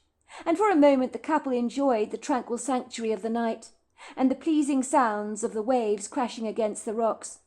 It was then that under the moonlight they saw a lone figure hovering around the rocks, peering into the pools of water, as if searching for something in particular to eat. The figure and outline of the ambiguous bullet-shaped silhouette was so distinctive that Anthea was absolutely certain they were seeing a Bigfoot.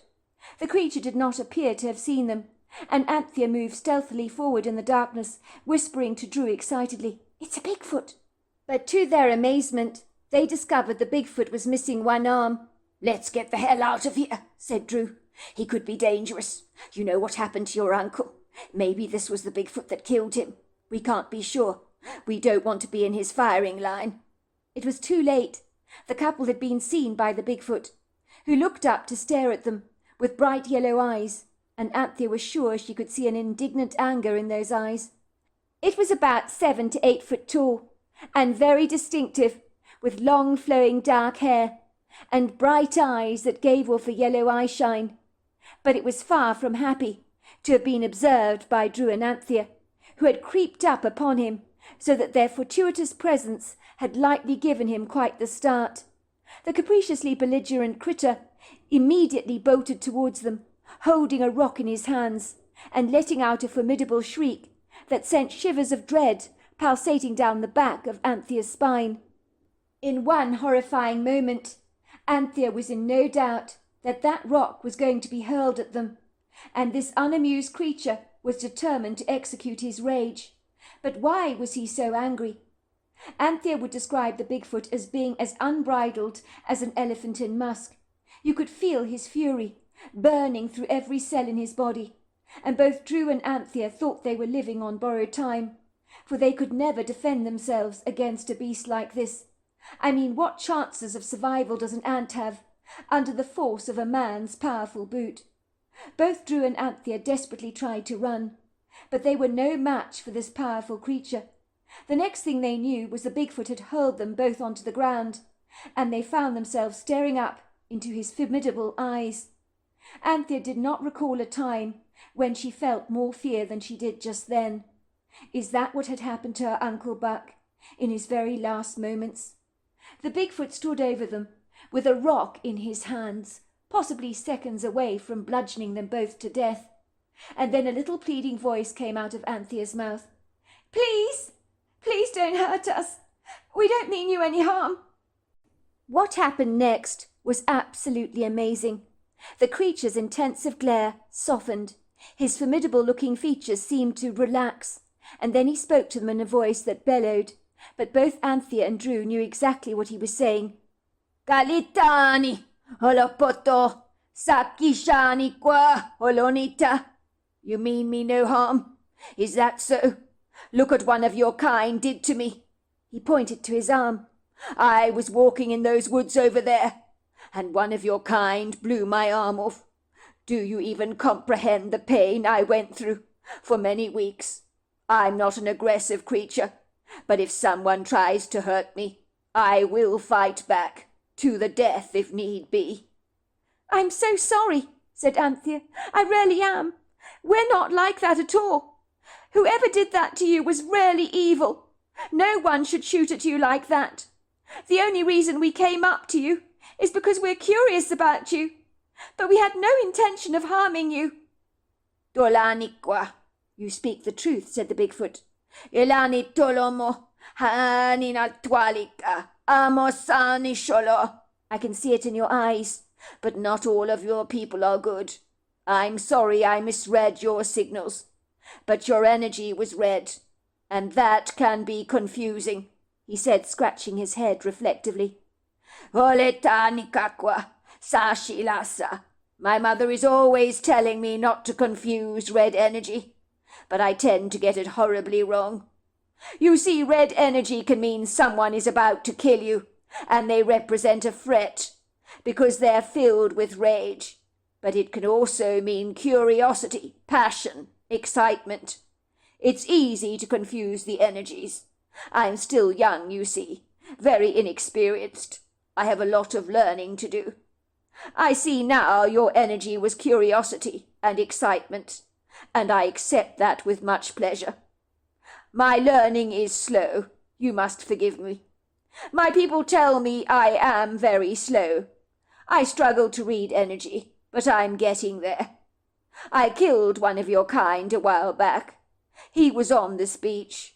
His energy was very red, but his auric field was sickly green. He was running towards me with something in his hands. I hit him hard on the head with a rock, and then I saw he did not have a gun in his hands, and that he had not meant to harm me. But by then it was too late. I did not mean to kill him. I wanted to knock him out, just like I would have knocked you both out tonight. But your kind is not built like us. Your bodies are very weak, very feeble. My mother was furious with me with what I'd done, but it was hard to read the energy. I mean, when you've been shot in the arm like I have, it's hard to trust your people after an experience like that. It's a natural instinct of mine to be suspicious of every human being. I freaked out when I saw you creeping up on me like that." "But of course you did," said Anthea. "I'm sorry we gave you such a fright. We didn't mean to harm you. And for the record, most regular people are good. You must believe that, and would never want to harm you. But of course, there are exceptions. There are always exceptions. They're people like the one who shot off your arm. People who do things like that. And I do apologize. I think you might have killed my uncle," said Anthea. "He died on those rocks over there, on a rainy afternoon, from a blow to the head. He had seen a Bigfoot, well, one of your kind, I mean, on the beach.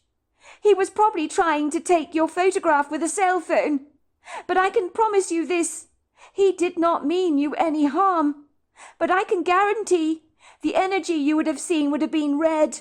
He'd have been so excited to see you." The Bigfoot looked saddened by this revelation. "Yes, it was me," he admitted. "I'm sorry to have struck your uncle. It was a misunderstanding. My mother said that the auric field around your uncle was very, very green. It meant he was going to die anyway, but I accelerated his death by a couple of days. I'm sorry for hitting him like I did. But if it does make you feel better, he wouldn't have lived for very much longer. He was very sick, bad heart. It was giving up on him. It was very exhausted." Anthea noticed a large, lofty figure on the beach. Further away, it was releasing a shrill whistle. The Bigfoot looked up and whistled back. He nodded at them and said to them, "Golonikwa, gilasana, holole kalamaka, sashakinalimo, hokisakwani, linakala sofomo." "I must go. That is my mother. I'm very sorry for giving you a scare, and I'm sorry for killing your uncle prematurely. Sometimes I don't know my own strength." The Bigfoot whistled again to his mother. Then they watched him gliding towards her, and they could hear the Bigfoots engaging in earnest conversation, and see their ambiguous shadows in the distance. Their voices soon dissipated on the wind, as they drifted away. The cantankerous Bigfoot was a likeable fella, and it was an easy mistake to make, thinking a cell phone was actually a gun of some kind that someone intended to use on him, especially given he'd already lost an arm. The Bigfoot would never have been so nervous if someone had not shot at him in the first place. No wonder he had a grim view of human beings. Anthea hoped that after his encounter with them, that he had learnt that most humans are benevolent.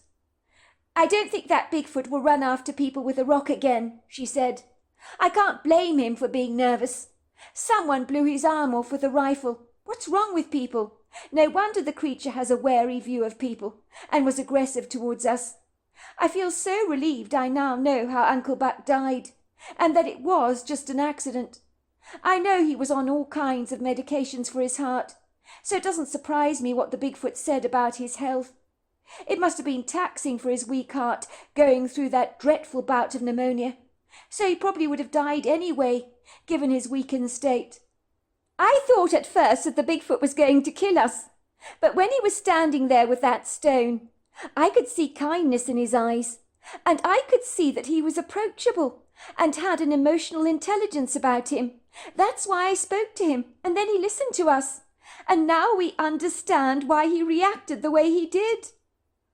"I also thought he was going to kill us at first, but when you started to talk to him, everything about him changed. His demeanour, his expression, his attitude. He softened at once, and I realised I like this creature," said Drew, taking Anthea lovingly into his arms.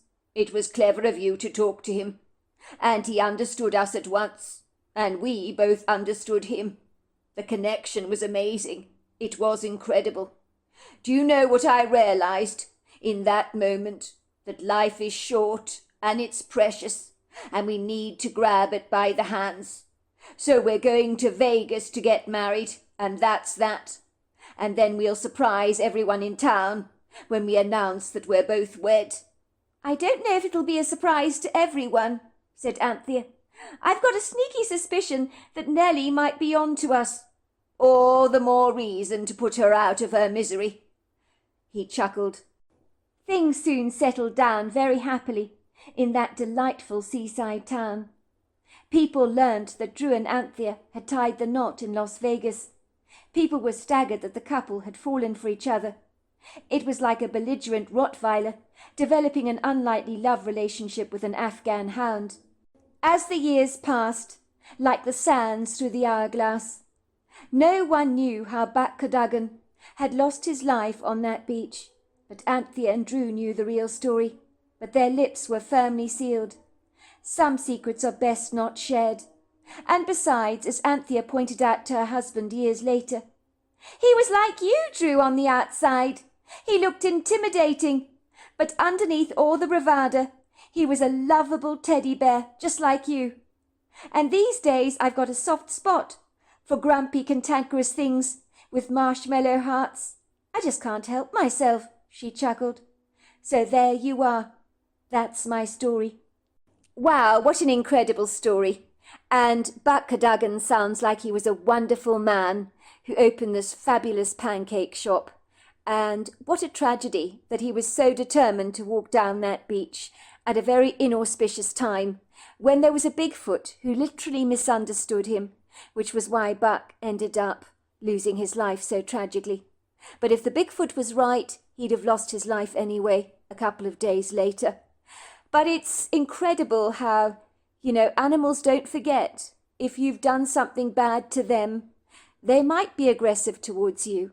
And that Bigfoot had a right to be aggressive because he had lost an arm at the hands of one of us. And so naturally he was going to be wary. Dear Sarah and all your listeners, imagine for a moment waking up and not knowing who and where you are. And when you look at your own face in the mirror, you're astonished and confused because the face that stares back at you is so unfamiliar. For a second you believe that you're looking at somebody else. It has to be someone else. And when you realise you're looking at your own face, which seems like a stranger or imposter, it's exceedingly disturbing. That was indeed my horrific experience when I woke up in a hospital ward in the summer of 1963. The nurses and the doctors were so thrilled to see me finally awake. They were running around me frantically, and I remember feeling very befuddled, muddled and disorientated, and it wasn't a good experience at all. Why was I in hospital, I wondered, and what on earth was all this outrageous fuss about? "Move away," said one of the doctors to the nurses, who were crowding around me excitedly, saying, "Our patient's awake! She's awake! She's awake! Doc, she's awake!" The doctor moved towards the side of my bed. "Don't overwhelm the poor girl," he exclaimed to the crowd of nurses that were gathering around me like a flock of honking geese. "You need to give her space, for goodness sake." "Hello, and how is my patient doing this morning? I must say you're looking a whole lot brighter than when I last saw you," he said, smiling at me with a broad beam on his face. I knew he was a doctor because he was wearing a white jacket with a stethoscope hanging over his shoulders, and he had a kindly bedside manner, which I found very reassuring. What on earth was I doing here in the hospital, I kept wondering to myself, and why were so many people gathered around me, watching me, as if I was some kind of spectacle or attraction you would find at the zoo? "I'm Dr. Wayne Fitzpatrick," said the man. "How are you feeling this morning?" "I'm not actually sure," I said. "Have I been in some kind of accident?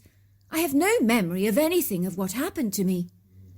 "I was hoping that you would give me the answer to that," he said, looking at me with gentle blue eyes that displayed a genuine empathy and understanding. "Let's start with the easy stuff first, shall we? And then progress from there. I'm going to ask you some questions to establish what it is that you can remember." "What is your name?" the doctor asked. "Now that is a good start." "My name," I said, stammering and looking confused. I thought I had it on the tip of my tongue. I really did, Doc. I do think I remember my name. What is it? It begins with an... I think it's an S. But I can't be certain either. I can't relate... I don't know what's going on with me. I don't think I can remember it, I said with a mortified expression. "Why can I not remember my own name, Doc? This is absolutely ridiculous. What's going on?" "Do you know what year it is?" he asked me. I can't remember," I said, looking increasingly frustrated. "Oh, this is crazy. I can't even remember who's the President of the United States. I don't understand, Doc." "Calm down," said the doctor. "You mustn't be so hard on yourself. You've only just woken up. Let me refresh your memory, shall I? It's June the 21st, 1963. And the President is Lyndon Baines Johnson. Does that bring back any memories?" "No, it doesn't sound familiar at all, Doctor." "Well, you're a mystery patient here, in Washington State. You were found wandering in the middle of the road in a nightgown, with blood running down your face, and a huge open gash on your head. Now it appears that someone hit you exceedingly hard, which has caused you memory loss. Can you remember anything at all? Do you know who might have hurt you, and what form of weapon they used to hit you with?" The tears poured down my cheeks. "Doc," I said, "I can't even remember my own name. How can I remember that? Is something going on with my brain?" "You are suffering from amnesia. It's not uncommon with head injuries like yours. But at this stage we cannot determine whether your memory has been permanently affected or not. We can only hope and pray that it's a temporary condition that will eventually pass. You did sustain some very serious bruising to the brain, and we have run a series of tests, but the trouble is it's way too early to establish your long-term prognosis. It could go either way." Are you saying that I may never be able to remember again? I asked. I'm not sure it'll come to that, said the doctor. I do think it exceedingly unlikely. The body is a remarkable healer. I've seen miracles, believe me, I have. Doctor, I exclaimed, you don't get it, do you? I can't remember a single thing. How would you feel if you were me? I'm really, really scared. Rest assured, said the doctor, patting me gently on the shoulder. When your parents finally come forward, they may have a greater idea as to what happened to you. They can fill in the missing blanks. They must already be making inquiries at the police station, I imagine, and filing a missing persons report. You'll be glad to know we've informed the police and the authorities that you're in the hospital, so I'm sure we will find out your name soon enough. Parents, I said, looking bewildered. I have parents. Doc, I don't even remember that, I said, grabbing him by the arm and squeezing it so hard. I'm scared. I'm really scared. I don't understand why my mind is so blank. Look, said the doctor, regarding me kindly. There is no reason why you shouldn't make a full recovery. But as I keep telling you, the body takes a long time to heal. Remember, your brain has been very badly bruised, so you need to recruit patience and a little faith. I have a positive feeling in my gut. You're going to be just fine, he said, giving me a big wink. After that, I must have fallen into a deep sleep, and I was awoken to the sound of hushed, excited voices that were deliberately trying to be very quiet. I kept my eyes closed, pretending to be fast asleep, while I secretly eavesdropped in on the conversation. I wanted to establish if there was anything about my peculiar, outlandish condition that was being kept secret from me. Oh my, I've been so worried, said the woman. We woke up in the morning and we couldn't find her anywhere. She had disappeared from the house and had left the front door wide open. We were frantic and beside ourselves with worry. It was like she'd vanished into thin air. Are you sure that is her? Asked the doctor. That's my little Penelope, said the woman's voice. But she has looked better, she joked, trying to add some humour to the equation, to lighten the oppressive atmosphere my condition obviously provoked. Well, of course she has, said the doctor. Mrs. Price, I must ask you this. Is there anyone you know that has a vicious vendetta against your daughter? You mean someone who wishes to harm her? No, doctor, of course not. Penelope is only 15 years old. She hasn't got a single enemy in the entire world. And she's a kind, gentle soul whom everybody loves. My wife is right, came the deep voice of a man that I assumed was my father. No one would ever wish to harm our little girl. Are you saying that someone deliberately beat her up? He asked, sounding absolutely appalled. Who would do such a vindictive, evil thing to a 15-year-old girl, of all things? I'm afraid someone has beaten her up, said the doctor. Someone clearly intended to harm your daughter. It's quite frankly a miracle that she did not get killed. That was quite some lashing she took. She hasn't sustained any fractured bones, and that is a miracle, and we can be glad for small blessings, because she did take a very violent thrashing, and this accident was done with a brute force by someone with nefarious intent. When she regains her memory, the police will obviously want to be talking to her. I could hear my mother gasping. I don't understand, Doctor, she cried. None of this makes any sense. She is going to be all right, isn't she? I'm optimistic about her long-term prognosis, but as is the case with any trauma, she's going to need time. Time is what is always needed in conditions like this. I need to warn you, said the doctor. When she wakes up, she will be unlikely to remember you, as she sustained a very nasty head injury and bruising to the brain. You need to be gentle, understanding and diplomatic with her. and help her to try and fill in the blanks of who she is.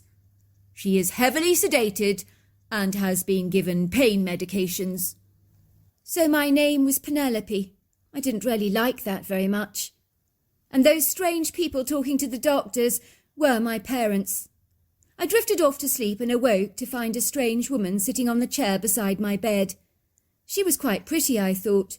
Blue eyes, fair skin, and long shoulder-length brown hair. She reminded me of someone. Oh, of course! The strange girl in the mirror that I'd recently established was myself. This must be my mother, for her resemblance to me was uncanny. "Oh, Penelope," said my mother, leaning over to give me a big kiss on the cheek. "You gave your father and I a very big scare. How are you feeling, sweetheart? I must admit, you do look a sorry sight." "I feel stiff and sore," I said, and very, very confused. "Well, of course, that's to be expected, sweetheart," she said, caressing my hand gently. "But the doctor is very optimistic that you will make a full recovery." "You do know who I am?" she asked gently. "Of course, I won't be offended if you don't. I do understand the nature of your condition." "You're my mother," I said. "You look like the strange face in the mirror, which I discovered was me. That's how I know." My mother gave me a gentle squeeze. "You may have lost your memory," she teased, "but your humour is still very much intact. The good news is the doctor says you can come home soon. I can't wait to get you back safe and sound." "Home?" I said, looking blank. "Where is home? I have no memory of that." "You'll find out soon enough," said my mother, planting an affectionate kiss on my forehead. "One step at a time. I think that's the best course of action in the circumstances. Don't you?"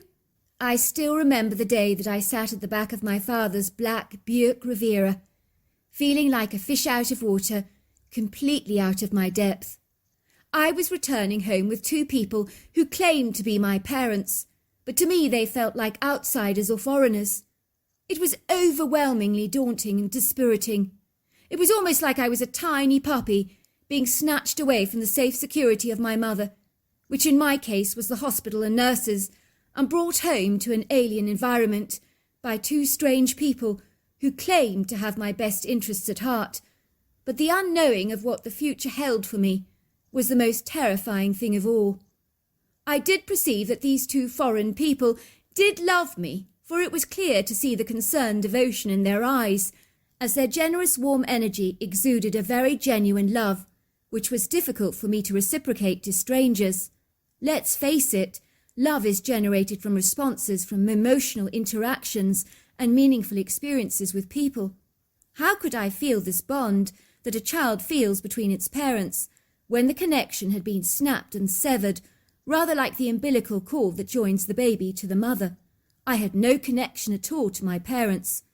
The only way I can describe it is like a seed that is planted in the ground and is watered until it sprouts up and becomes a seedling, and with due care it eventually becomes a little tree, and its roots begin to establish themselves comfortably into the ground, gliding through the soil with a seamless ease, adjusting to the sunlight and the changing of the seasons, with Mother Earth solidified in the certain knowledge of who and what they are, and knowing that they're wanted and loved. If you have no memory of being nurtured or cared for, the nostalgic memories of your lifetime have seemingly been obliterated by an avalanche of hypothetical asteroids that expunge the area of your brain that harbours and stores your memories like a library of records that cannot be recovered nor reclaimed, as the computer system in your brain is either down or has malfunctioned and been deleted. I assure you, losing this valuable, imperative missing information is completely devastating, as it turns your world upside down on its head, and you have to learn all about yourself again and begin to create new memories. You have to rediscover what your interests, what your likes, dislikes and talents are all over again. And you have to develop relationships with people who have known you all your life as if this is the first time you've ever met them. And believe me, that is very difficult and exceedingly awkward and sometimes rather humiliating. So this was my home, I thought, glancing at the countryside with interest. None of it looked remotely familiar, which was very discomposing. Everything was so brand new to me. It was like I was visiting this place for the very first time in my life. "Look on it as an adventure, sweetheart," my mother had said, trying to be positive. "It'll be like rediscovering everything all over again. What's wrong with that?" My father had looked at me awkwardly. "Your mother's right, dear. Don't put too much pressure on yourself. Just live in the moment and concentrate on every day rather than worrying about what you cannot remember." "Have you been lost before?" I asked my mother. "Oh, yes, sweetheart. Once in Rome when your father and I were on our honeymoon. We became completely lost. We had no idea where we were. We tried to ask people for directions, but no one spoke a word of English. Well, at least they claimed they didn't. I was terrified that we would never find our way back to the hotel, as we had even forgotten the name of that. I don't think I've ever been more afraid in my life. Do you remember, Albert?" "Oh, yes, I remember," laughed my father. "We were in a very strange place where they spoke a different language, and we didn't have the faintest clue where we were. It was not a pleasant experience by any manner of means, and the people we encountered, they didn't go out of their way to be very helpful." "Well, that feeling of terror you experienced in Rome, that is what I feel all the time, completely and utterly lost." My parents glanced at each other with aggrieved, overwrought expressions on their faces. I could sense they felt helpless about my situation. "No one said this was going to be easy, sweetheart. If I could, I would change places with you in a heartbeat," said my mother. "It is going to be taxing and grueling and tiresome on the all of us, much like a laborious uphill journey that we have to embark upon together. But you must remember we're in this as a team, and that you are perfectly safe at home, and that we love you very much. And that's all that counts when push comes to shove." "Your mother's right, sweetheart. But we'll do our level best to fill in all the blanks for you, with photographs and videos from the past. I'm sure it might help you." I said nothing, but stared vacantly out of the window as we proceeded to drive down the long gravel driveway towards our large, very attractive symmetrical farmhouse, with whitewashed walls and an unusual English-style thatched roof, and large sash windows, surrounded by a backdrop of panoramic mountainous views, a sparkling silvery lake, some pretty flowery meadows, and on the right-hand side of the valley, a ubiquitous area of wood green. If I was not so caught up in all my personal issues, I would have been beguiled and bedazzled by this wondrous scenery. But sadly, that was not the case on this momentous occasion. How I got through the next few months, I will never know, as adjusting to life was almost certainly onerous, problematic, and exceedingly troublesome. It was like having to learn to read and write all over again. There were times when I didn't want to wake up in the morning, as a challenging day that lay ahead of me seemed momentous, overwhelming, and exceedingly daunting. I would sometimes pray to God to take me away from this very strange place, because I could not bear the loneliness, solitude, and isolation I felt personally, trying to find out who exactly I was. There was a horse in my life that my parents claimed belonged to me. I had no recollection of her.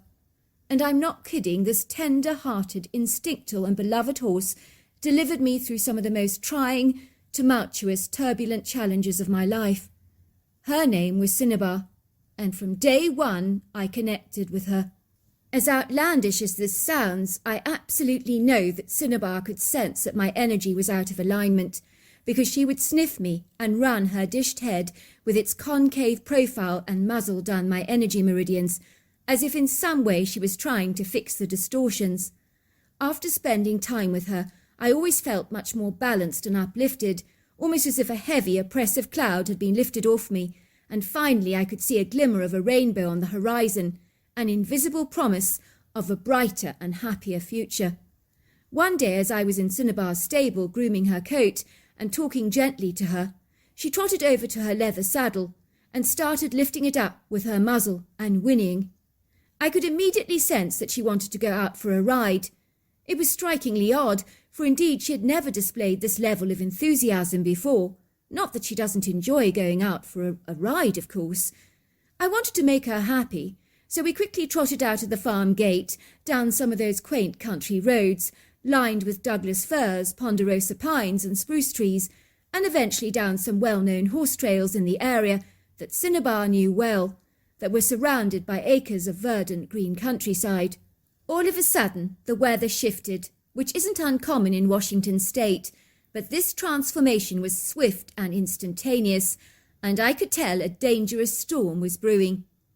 The portentous clouds became inauspiciously dark, the sky gloomy and oppressive, and I could hear the terrifying distant booms and crashes of violent thunder that was so ear-piercingly loud it literally caused me to shake in my boots. I was nervous, frightened and fretful, while Cinnabar remained calm and unfazed, but she did sense my angst. Yet despite this she was in no apparent hurry to get back to the house, which in itself was peculiarly odd, because she wasn't the bravest of horses. All of a sudden the baleful clouds burst open at the seams, and the rain came belting down in torrents, and I knew I needed to get back fast, as across the smouldering dark sky I could see the illuminations of the jagged yellow zigzags of lightning striking the horizon in a sinister, threatening display of perilous-looking fireworks, looming far too close for comfort. There was no doubt that this was one hell of an inhospitable electric storm. In a trice my fear escalated, and I began to breathe heavily, while my heart was booming violently in my chest, and I could feel the vibrations. I was terrified, and my wet clothes were clinging to my body like rags. Cinnabar trotted through the bellicose storm, unperturbed by its imposing pugnacious dangers, while I kept begging her to go faster. "Faster, Cinnabar! Faster, please!" But she maintained her cool with a very steady dignity.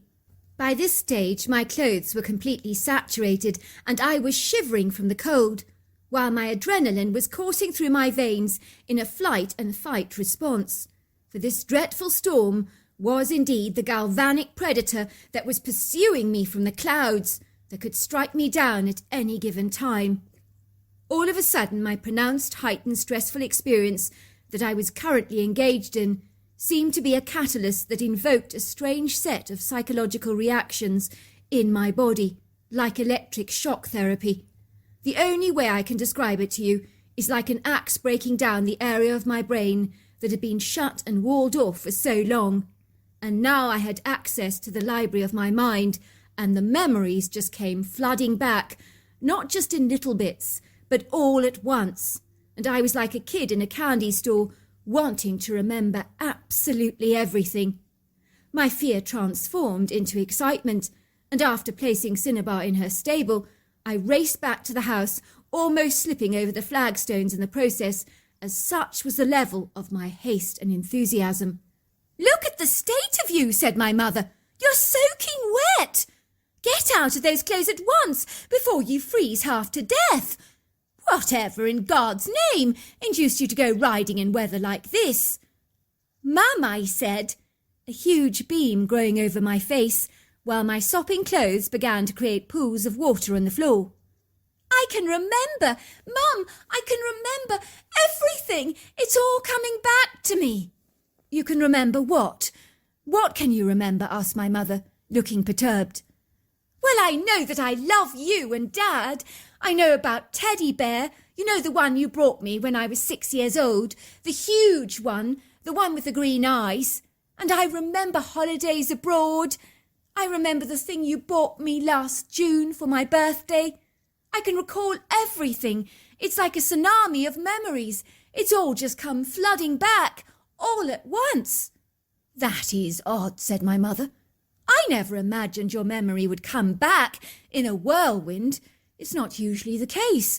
That is extraordinary and miraculous." My mother took me into her arms, and we both embraced and began to cry tears of joy, relief and hope. It was wonderful to know that the woman holding me in my arms was no longer a stranger, but one of my very best friends. So now I've reached the pinnacle point of my story, when things get very interesting indeed, as my memory can unravel the mystery of the missing pieces of the puzzle that had confounded so many, including myself. You're probably officiously speculating as to why I was wandering around aimlessly on a road in the middle of the night, with blood running down my face, completely oblivious to who or where I was. Well, this is the memory of that extraordinary night, directly from the horse's mouth herself, for I do indeed remember the details with a vivid clarity of note.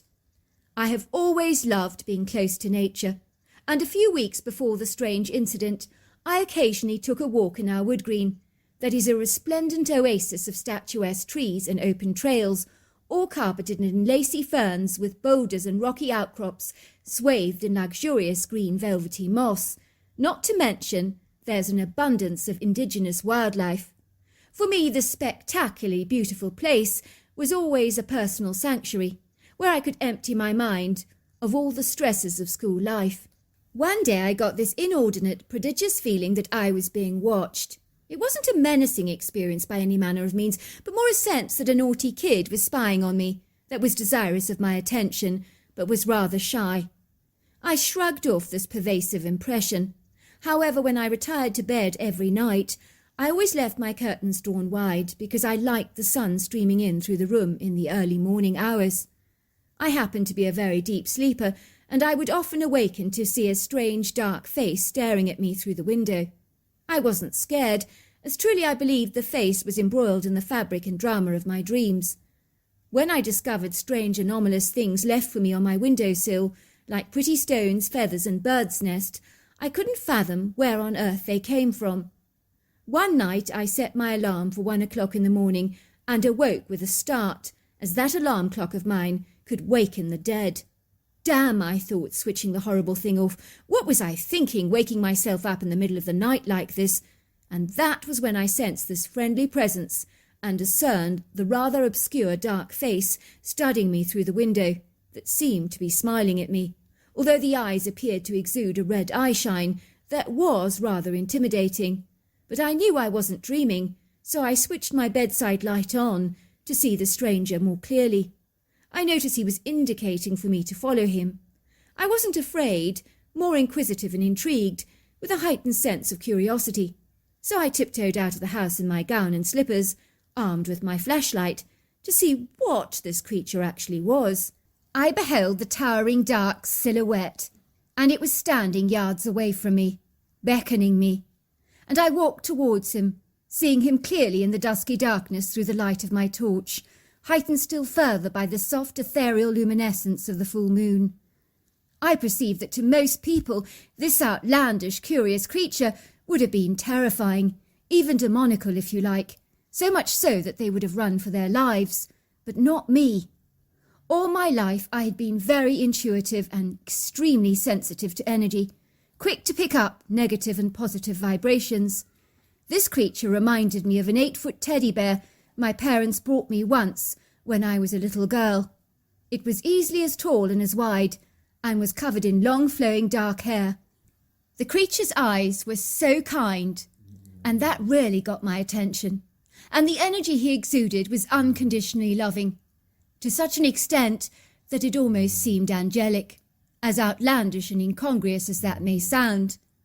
The critter beckoned to me with his overlong arms to follow him directly into the woods, which I did without any hesitation, until finally we stood next to a very old oak tree that I am rather familiar with. He began to talk excitedly all at once, as if he couldn't contain his rising level of exuberance. He spoke in a very distinctive native tongue, with words I could not comprehend. But let's just be clear about one thing. He spoke in an eloquent word, in a dialect that I am not acquainted with, using clicks and passionate effusive gestures with his hands. But it was very definitely a language. I watched as the creature put his hand into the hollow tree trunk and pulled out the most exquisite turquoise stone that sparkled like a jewel. To date, I have never ever seen a stone like that before, and I doubt I ever will again, for its brilliance, magnificence, and luminescence was beyond question. But what it was, I cannot imagine. With the sparkling like diamond jewel in his hands, we both admired it together. And he was making it quite clear he wanted me to have this stone, which from my part was astonishing. I did not know how to react to such a generous offer, so I impulsively gave him a warm hug, as so immense was my delight and gratitude. He kept chattering and pointing to the stone, and I knew he was telling me the story about how it was found, but I wish I could understand what he was saying. But truly I felt as if I was in the presence of a really good friend. I can only describe him as being one of the warmest, kindest beings that I have ever had the pleasure to meet, and I stand on that today, as his generosity was unquestionable. All of a sudden, something colossal came thundering and bolting through the undergrowth like an ungainly elephant in musk, and it was in full charge. I say that because the energy it exuded was pernicious, caustic, menacious, and predatory. I could sense it wanted to kill me, and I'm in no doubt about that, because the malevolent look in her eyes turned my blood to ice and caused my skin to crawl. I could see this licentious, sadistic creature was female, with pert breasts and an uncannily similar appearance to my friend, only much smaller in size, but everything about her was demonical.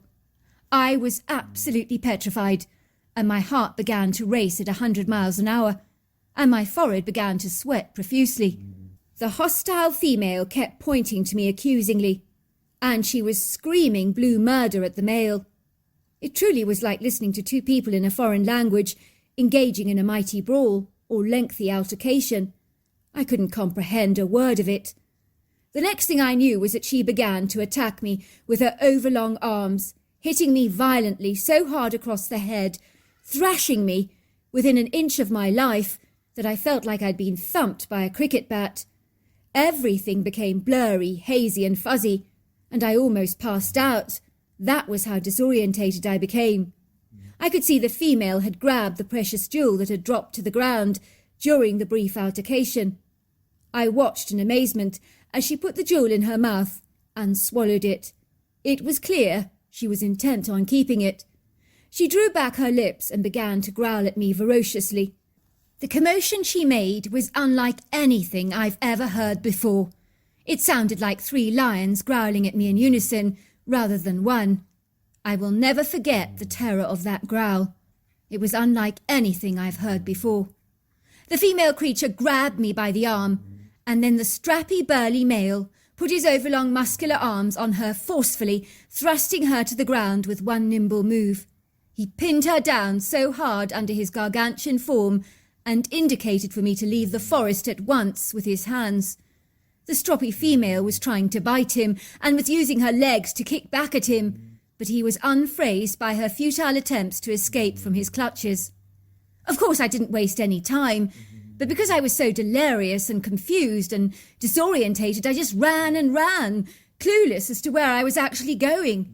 My mind seemed incompetent of making any decisions, and there were times I had no memory. Everything seemed to become vague, ambiguous, nebulous, and undetermined. I slipped into moments of consciousness and unconsciousness. Looking back, I must have just kept running and running, and by the time I reached the road, I was like a walking zombie, as the traumatic effects of my brain injury were beginning to manifest, and I couldn't remember who I was, or even where I was. So now you know the story of how I managed to encounter the quirky creature that I now know all these years later is called Bigfoot. The extraordinary thing to this saga is that I never saw the Bigfoots ever again, nor did I feel their presence in the woods since the fatal incident. Whether the creatures were passing through our area, I do not know, but I will never forget the gentle male Bigfoot I encountered, who may have just had a crush on me, for he was a very special soul indeed. Perhaps he chose to avoid me for fear of the female's impending threat upon my safety. As for my horse Cinnabar, despite her own fearful reservations, I think she took me out in the storm selflessly. She discerned that I needed to be shaken out of my amnesia by feeling real fear. And it worked, and for that I'm ever grateful. All this happened a long time ago, and much has changed since then, with the passing of time. But the memories of this catastrophic experience in my life will never be vanquished from my mind. I believe losing my memory is one of the worst things that can happen to a person. So there you are. That's my story. I think that you might be right about that. I think losing your memory has got to be incredibly scary and very, very terrifying. I can't imagine what that must be like when you see everybody who is familiar with you and you don't even recognize them. That would really set my nerves on edge. How would that make you feel? Dear Sarah and all your lovely listeners, my name is Kira and I'm from Claren Bridge, which means Small Broad Bridge, which is a small village approximately 15 minutes south of Galway in Ireland. It is on the main route from Galway to Limerick, which is at the mouth of the Claren River, west of the village of Dunbalchan Bay, where they harvest the world-famous Claren Bridge oysters, which are considered to be the best oysters in the entire world. I grew up in the 1980s in an old-fashioned village cottage-style home made of stone with a thatched roof and some modern brick conversions added to the rear side of the property due to the large extended size of our family. I was raised with 5 brothers and 4 sisters, so life was never ever dull. And we were a close, loving Irish family that never wanted for anything, although we weren't very well off in those days, but that never seemed to matter. Obviously, we wore each other's hand-me-downs and shared toys and sweets together, but love in our household was in abundant supply, and life in those days was incredibly good. One day my mother announced that our great-aunt Hilda had sent us a single air ticket for one of us kids to go and stay with her in North America, as she would like to get to know one of her nieces or nephews a little better, as during the potato famine in 1845 a portion of our family had remained in Ireland while the rest had emigrated to the States. My mother would have to decide upon which one of us would go to America, which wasn't an easy decision for her to have to undertake. As kids, who had never so much as ventured outside of Ireland before, the very idea of going abroad tickled our fancies, and we all begged our parents individually that they would consider selecting us over our siblings to go. Over dinner we waited with bated breath to see who was going to be the lucky one to visit North America, and I prayed with all my heart that it would be me. In those days, going overseas was a huge deal and a great privilege, and was something more inclined for people of wealth to undertake. "It's unfortunate that you can't all go to America," said my mother. "I do so wish things were different for us financially, but they aren't. If I had my way, I would send the lot of you over, but unfortunately only one of you can go. But the good news is that the one of you that does go can come back and tell us all about it. I'll let you know tomorrow night who will be going, as I have asked the good Lord to show me which one of you he has chosen to send." The following morning my mother shook me wide awake, as usual I had overslept and needed to get up for school, and I was always the one in our family that tended to oversleep. We both nearly jumped out of our skins when a frog darted out of our bedspread, surprising the both of us. "Where on earth did that come from?" asked my mother, looking perturbed. "It gave me quite a start," she said, picking up the frog and dropping it out of the window so that it was free to hop away to the nearby pond at the back of the yard. "You should be happy," said my sister Emma. "When there's a frog in the house, it means more money is on its way." "Well, I won't say no to that," said my mother. "We could do with a little more nectar coming our way, couldn't we?" Which was my mother's word that she used for money. "Oh, I'd love to take you kids out shopping and go completely ballistic over the clothes section at the department store, without burning any holes in my wallet. It would be wonderful. Imagine how much fun it would be." "Maybe one day," said my sister Emma dreamily. "Who knows? The tide can turn." Later that afternoon my mother picked me up from my ballet lesson at the town hall, and a random large seagull flew over our car and deliberately eliminated and ejected its monstrously milky discharge from its rear end like a shooting water pistol over our windscreen, and the wipers had one hell of a time cleaning the muck off the glass. "Look at that," said my mother, laughing. "A volcanic explosion of bird droppings. I'd love to know the contents of that bird's stomach. My guess is he stole some poor fisherman's sandwich." That evening all 10 of us kids gathered around the long wooden oak table in our cosy kitchen, while my mother labelled us out big bowls of piping hot leek and potato soup, served with large chunks of Irish soda bread. In our kitchen the enthused, animated voices became very excitable, because before long my mother would announce who would be going to America, and the mood around the dinner table was very bright and cheerful. We said grace, and then a lone butterfly landed in my soup and almost drowned. I had to gently lift it out with my spoon and wipe down its pretty blue and yellow wings with my napkin, and we watched it fly away out of the kitchen window. "Poor thing," said my father. "Not a pretty place to land, in your soup bowl of all things." "Shh," said my mother. "Please calm down, everybody," she said, tapping her glass down heavily on the table, as the sound of excited chatter and clanging dishes was unusually noisy, which wasn't uncommon in the O'Brien household. "Shh," I said. "Everybody, please be quiet. Mum is trying to speak."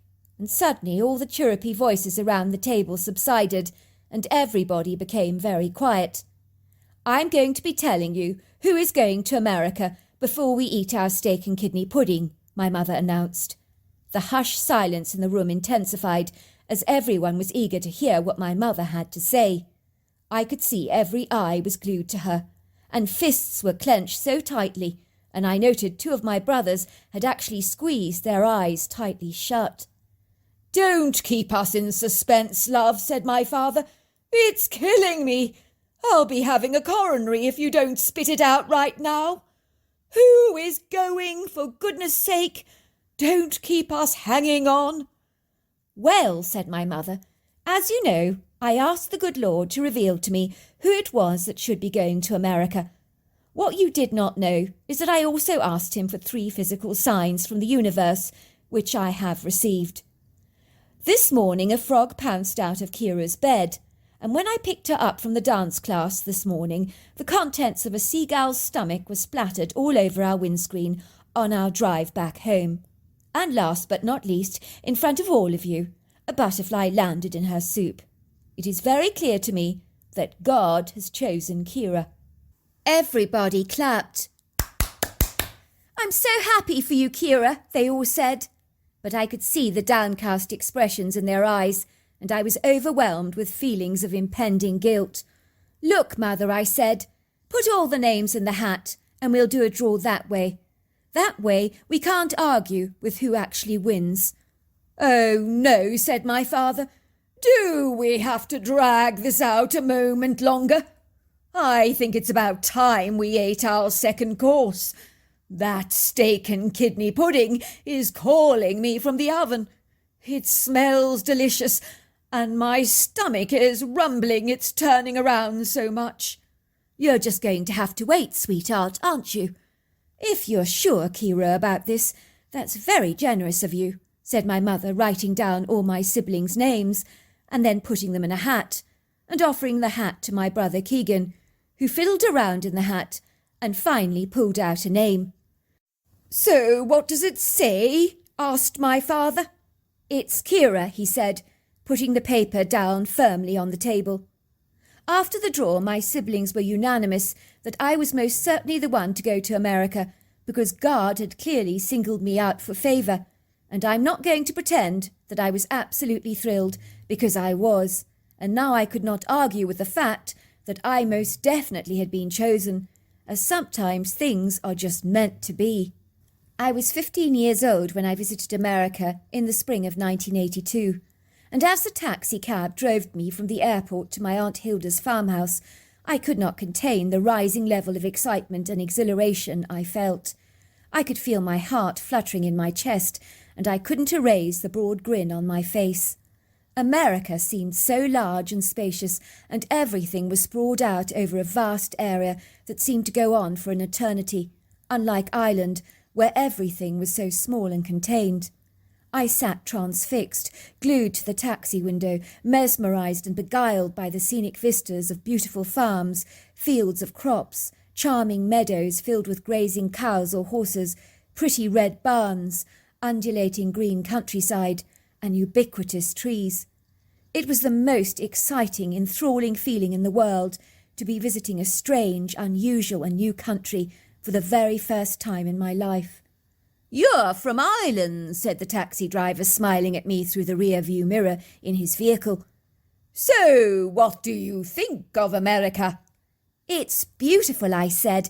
"Simply beautiful. I love it." "Well, it is spring," said the driver, "and here in the Bluegrass State, everything looks marvellous in the spring," he said, pointing at the pretty white blossoms of the service berries, along with the bright pink flowers of the eastern redbuds. "It's gorgeous," I admitted. "I love spring." "You see that beautiful white blossom tree over there?" said the taxi driver. "That's a Bradford pear, and when that starts to flower, we know that spring is here. And then, of course, all the yellow daffodils come out, and you find them coming up everywhere in pretty clusters. Spring is beautiful here." "It is lovely," I agreed. The taxi eventually began to drive deeper and deeper into the heart of the idyllic, exquisite countryside, which was surrounded by high grassy embankments, lined with blossoming red maples, dogwoods and oak trees. Before long we drove through a dark-stained wooden gate, with the sign Misty Frisian Hills attached to the top wooden beam. "Ah, we're here," said the taxi driver. "At last. This must be your Aunt Hilda's property." I sat at the window, completely bewitched by the resplendent scenery, as we drove down a pebbly driveway, past acres and acres of rolling, bright emerald-green countryside that glistened in the morning sun, where the blackest, most magnificent horses that I've ever seen were out grazing in the fields. Surely my aunt didn't own all this, I thought in astonishment. I mean, that would make her incredibly rich, wouldn't it? Finally, the taxi drew up outside a very attractive-looking two-storey farmhouse that was painted in lemon yellow, with pale blue shutters, large windows, and a pale blue, rather ornate front door. All of a sudden, I saw what I can only describe as an exotic butterfly emerging out of the house, with such an excitable look upon her face. It was my great-aunt Hilda, who was effusive, fulsome, and dramatic, and dressed in line with her bubbly personality, as she wore soft, flowing, bright-coloured bohemian clothes, along with a turquoise headband over her head and long, dangling golden earrings. I'd never met anyone quite like her before, and even the taxi driver looked beguiled by this bubbly, ebullient woman, with her vibrant, effervescent, sparkling personality. The woman cradled me in her arms and began to cry. "Oh, do mind me," she said gushingly. "But it's just so wonderful to see you. How I have longed for this day. I only wish all of you kids could have come, but that would have been too big a price tag to pay, as managing my farm with all my Frisian horses doesn't come very cheap."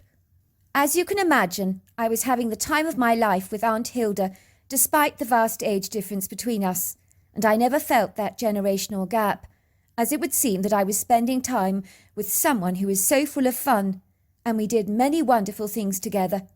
I was taken by my aunt to see wineries and breweries and visit farms, cemetery and museums, and taste all kinds of American food, and of course so much more, and I felt as if I'd known Aunt Hilda all of my life. Every morning I would get up eagerly at the crack of dawn to make my way to the large glamorous stable block, to take a long ride on Churchill, my aunt's elegant Frisian horse. That was a gleaming black colour and had a powerfully muscled body, with a thick black mane and glorious tail, with feathering on his lower legs, and he possessed the most gentile, docile, easy-going personality, and in my eyes was quite the most incredible horse that I've ever met in my entire life, and for some reason there was an instantaneous bond between the two of us. I'm a naturally adventurous person by nature, and have always been a huge risk-taker, and enjoy challenging myself. And on this particular morning I decided to follow what had once been an ancient horse trail, and was clearly now abandoned and no longer in use.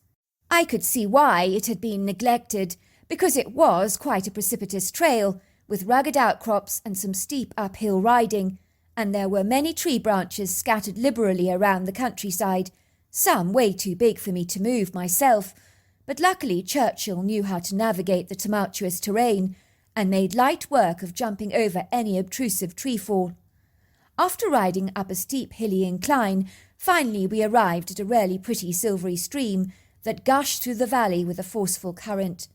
I dismounted Churchill and left her to graze and forage for a while in an open meadow, while I sat down on a large rocky outcrop with hands over my knees to watch the water pulsating over the smooth rocks and pebbles. I've always loved listening to gushing water and watching it.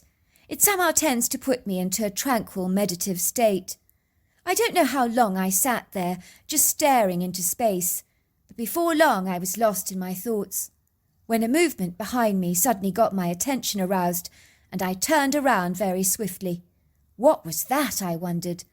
I'd clearly heard a rustling of leaves, and the sound of very heavy feet moving towards me. It sounded like a bag of heavy potatoes dropping or thumping to the ground with every step. Had I imagined things, I wondered, but then I heard the sound again, very, very clearly. Twigs and leaves were being snapped under feet and broken.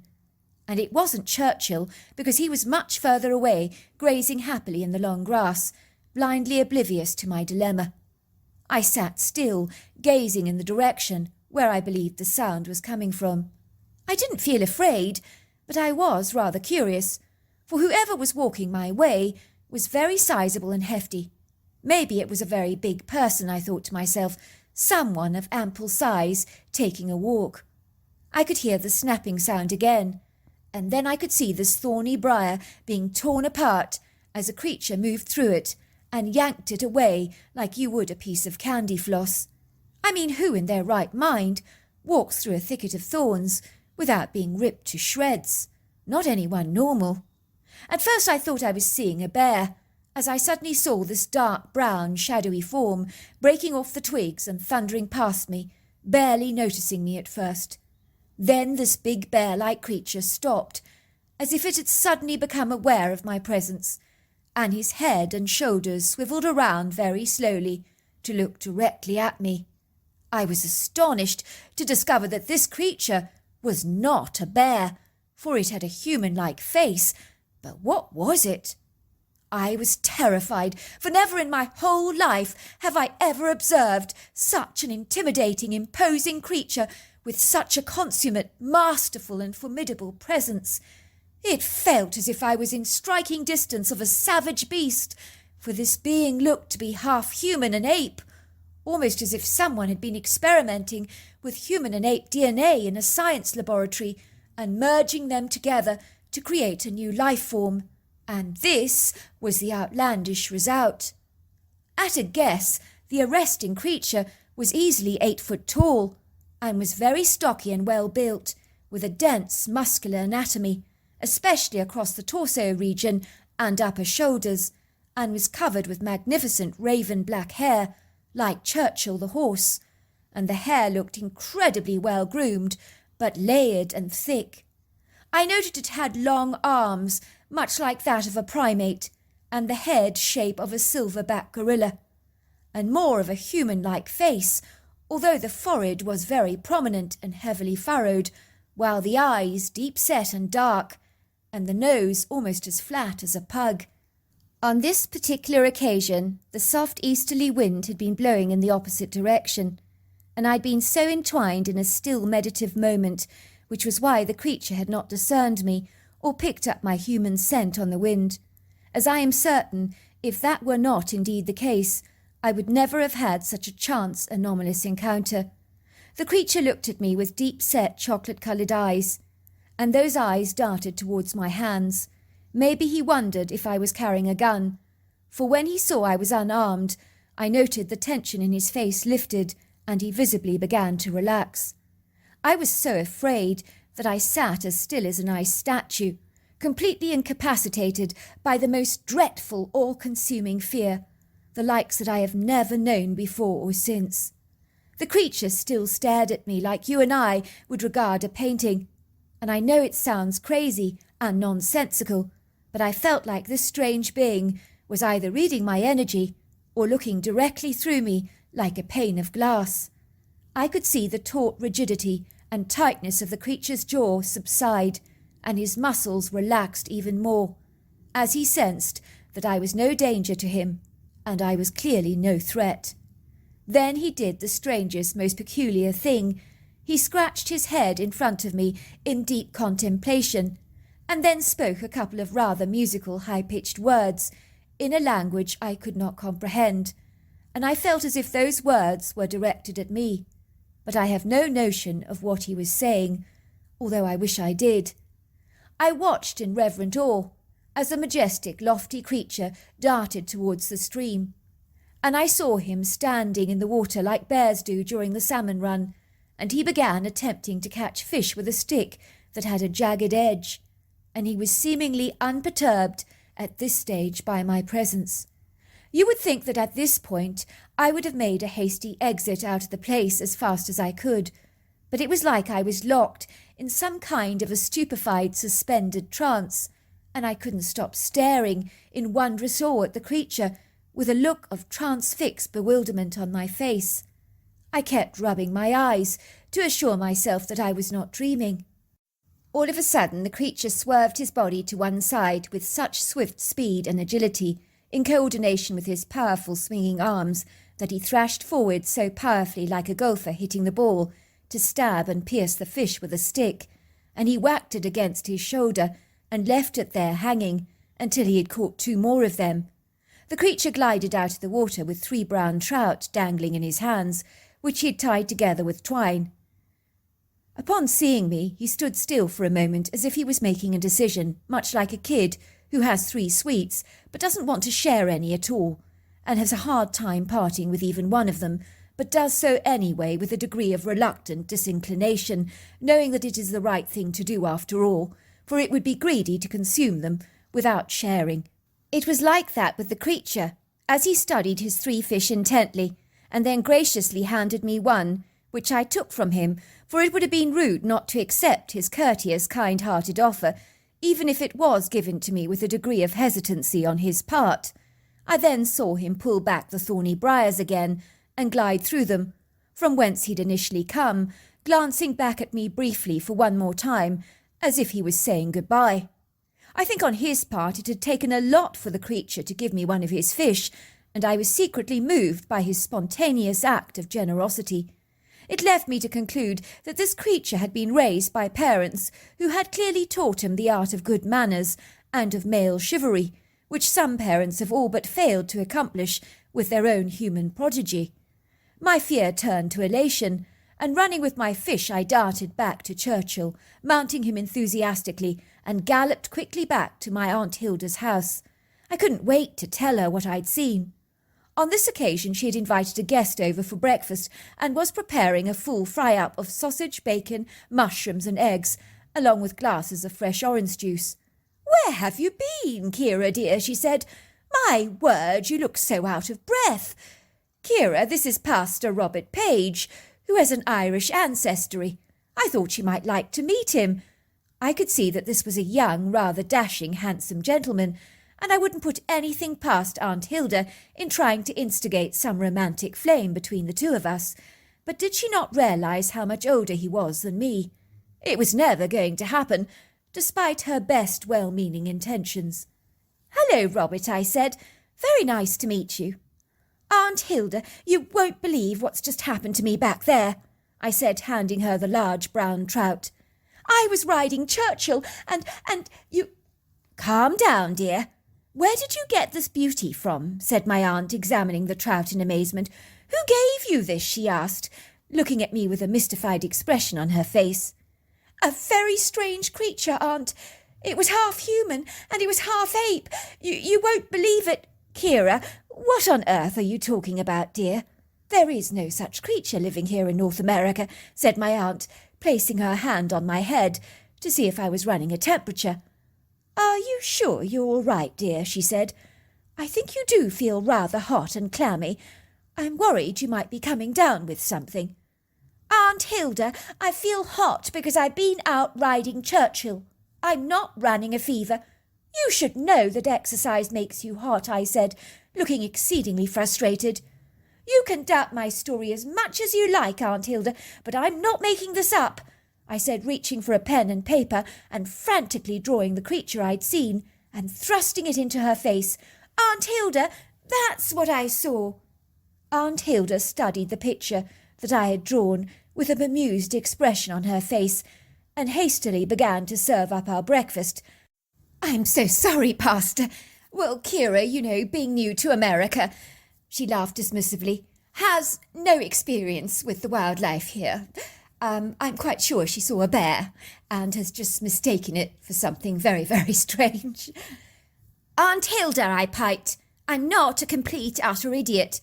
We may not have bears in Ireland, but I assure you I do know what a bear looks like. I have actually been to a zoo before. But this wasn't a bear. It had a human face, only it was covered in hair. Believe me, I'm telling you the truth." "I happen to believe your niece's story, Hilda," said the young pastor. "I think she did see what she claims to have encountered. It isn't the first time I've heard of such an incongruous rendezvous before. For indeed my father spoke of a similar experience that had occurred to him after a member of his congregation had visited him because of huge issues to do with anxiety." "Really?" said Aunt Hilda. "Well, what happened?" "Well, my father told me the whole story. It happened in the June of 1965. The young man in question was called Brodie, and he came to tell my father that he believed that God was punishing him because he had done something very iniquitous and evil, and that as a result he was now being visited by a demon, and he was very, very afraid. He claimed that during the night he would wake up to see this huge, hairy face with bright red eyes staring at him through the bedroom window. Brodie was in such a dreadful state, and he was shaking all over like a jelly. Very discomposed he was. My father asked him if he would feel better confessing his sin to him in person, and Brodie hung his head in shame and said, "May God forgive me for what I've done, Father. Truly, I am very ashamed.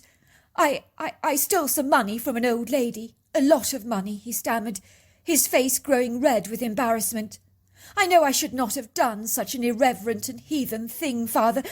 I think it was all her life savings that she kept in a pillow under her bed." I learnt about her secret stash of money because I was friends with her grandson, who told me that his grandmother was not trusting of any banks, so she hid her money in one of her pillows.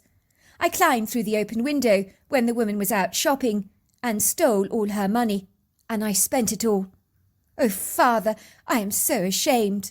After I'd done this profane thing, I felt such self-disgust and revulsion, and I've been tormented ever since, for I have seen a demon outside my window a couple of times at night, and I am terrified he is intending on taking me back to the fiery pit of hell. Father, what should I do?" "So you took this old lady's money," my father said to Brodie in disgust. "That is a shocking, immoral thing for you to do. You know how protective our Heavenly Father is towards the orphan and the widow. You have done a grievous, very shameful thing, but the Lord is faithful to forgive the repentant heart. But I think you need to make restitution to the poor widow, for you cannot deprive her of her life savings, as that is indeed reprehensible and sacrilegious." "I'll do anything, Father. Anything to make amends," piped Brodie. "I just can't pay the money back, because I spent it all. Otherwise I would return it to her in a heartbeat. Anything to stop that demon from coming back." "Well, I believe you, Brodie. There are ways you can make up for your misdemeanours. You do have the ability to work, have you not?" "Of course, Father. Anything you suggest, you name it, I'll do it." My father decided that the church would give the old woman all her money back that had been stolen by Brodie, and got him to return the money to the old lady in person and to apologise profusely for what he had done. Thankfully, she hadn't realised the money had been stolen, as Brodie had surreptitiously filled her pillow with newspaper cuttings.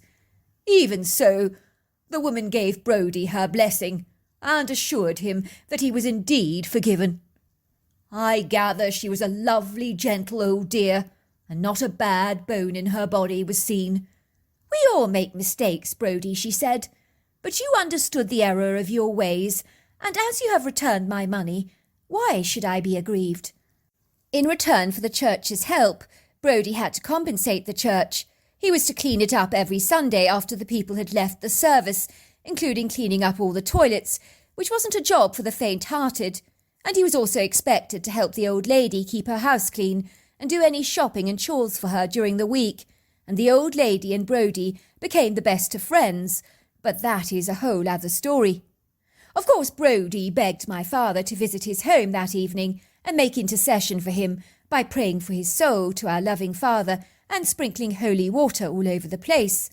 My father said he discovered that outside Brodie's bedroom window was the biggest footprint he'd ever seen, that was too big to be made by a regular man, nor was it made by a bear. My father was well acquainted with bear tracks from his hunting days as a boy, so he knew the intruder outside the window was not a bear, and if he had looked through the Brodie's window, he would have had to have been easily 8 foot tall. This was when he came to the startling revelation that the demonical being staring in at Brodie's room at night was not of a supernatural origin, but was clearly physical. But he was puzzled as to what it was that Brodie had actually seen. "I understood from my father that Brodie lived here in the Bluegrass State, on one of those remote roads, and as my father was leaving Brodie's cabin in the woods, the headlights of his black Dodger Charger lit up a creature in the dirt road. My father was so astonished that he stalled the car and struggled to get it to start again. Of course, he could not believe what he was seeing, and described the creature as being 8 foot tall and exceedingly wide, with a huge barrel chest and massive shoulders, and appeared to be covered in long flowing dark hair, blacker than black. He described the creature as having the face of a man. It cowered in the light of my father's headlights, as it seemed to detest the light that was streaming in its eyes. But it looked directly at my father in the front passenger seat, and my father said in certain lights the creature's eyes exhibited a red eye shine. But my father wasn't afraid, despite the fact that the creature was intimidating in presence to behold. But as a man of God, he sensed the creature meant no harm, and described it as having beautiful, kind eyes. My father believed that eyes were indeed the windows of the soul, conveying the very heart of a man. My father said the creature glided away, moving with such grace into the darkness of the night. It was easy to see such a creature could easily have been mistaken or misconstrued for a demon. He was certain that this curious creature had probably been staring in Brodie's bedroom window at night, scaring the man half to death. My father began to laugh so much on his return journey home, saying that the good Lord had a great sense of humour, for Brodie had been brought to repentance as a result of this elusive creature staring at him through the window at night that he so believed was a demon. "Wow," I said. "You see, Aunt Hilda, I wasn't making it up. The creature is real, it exists, and I'm willing to bet you, Robert, that your father saw exactly what I saw." "I think it's very likely indeed," said Robert. "But I don't understand," said Aunt Hilda. "Why do we not know about these things then?" "Because, Hilda," said Robert reflectively, "wouldn't it be a very boring world if we knew the answers to everything? I think an aura of mystery in our lives makes the world a very exciting place indeed." As you can imagine, when I left Aunt Hilda's home in North America to return to Ireland, I was able to tell all my excited siblings some incredible stories about my amazing North American trip around a crackling fire at night, with all eyes pinned on me, growing wider and wider as I told my extraordinary story. For no one doubted it to be true, for here in Ireland we believe in the fae and in elves and goblins, so why not this elusive mythical beast? All my siblings began to speculate what the incongruous creature was that I encountered, and it was only 15 years ago that I realised I had a one-on-one encounter with a Bigfoot. So there you are. That's my story. Well, hello there. I hope you enjoyed the Omnibus edition. We've got many more coming our way for you to listen to. Sending you love wherever you are in the world, in North America, Canada, Kenya, wherever you may be. I send you lots and lots of love. Thank you for listening to my omnibus, and I really do hope you enjoyed it, because that's the whole idea about it, is to give you some interesting stories to listen to. So until next time, goodbye and good night.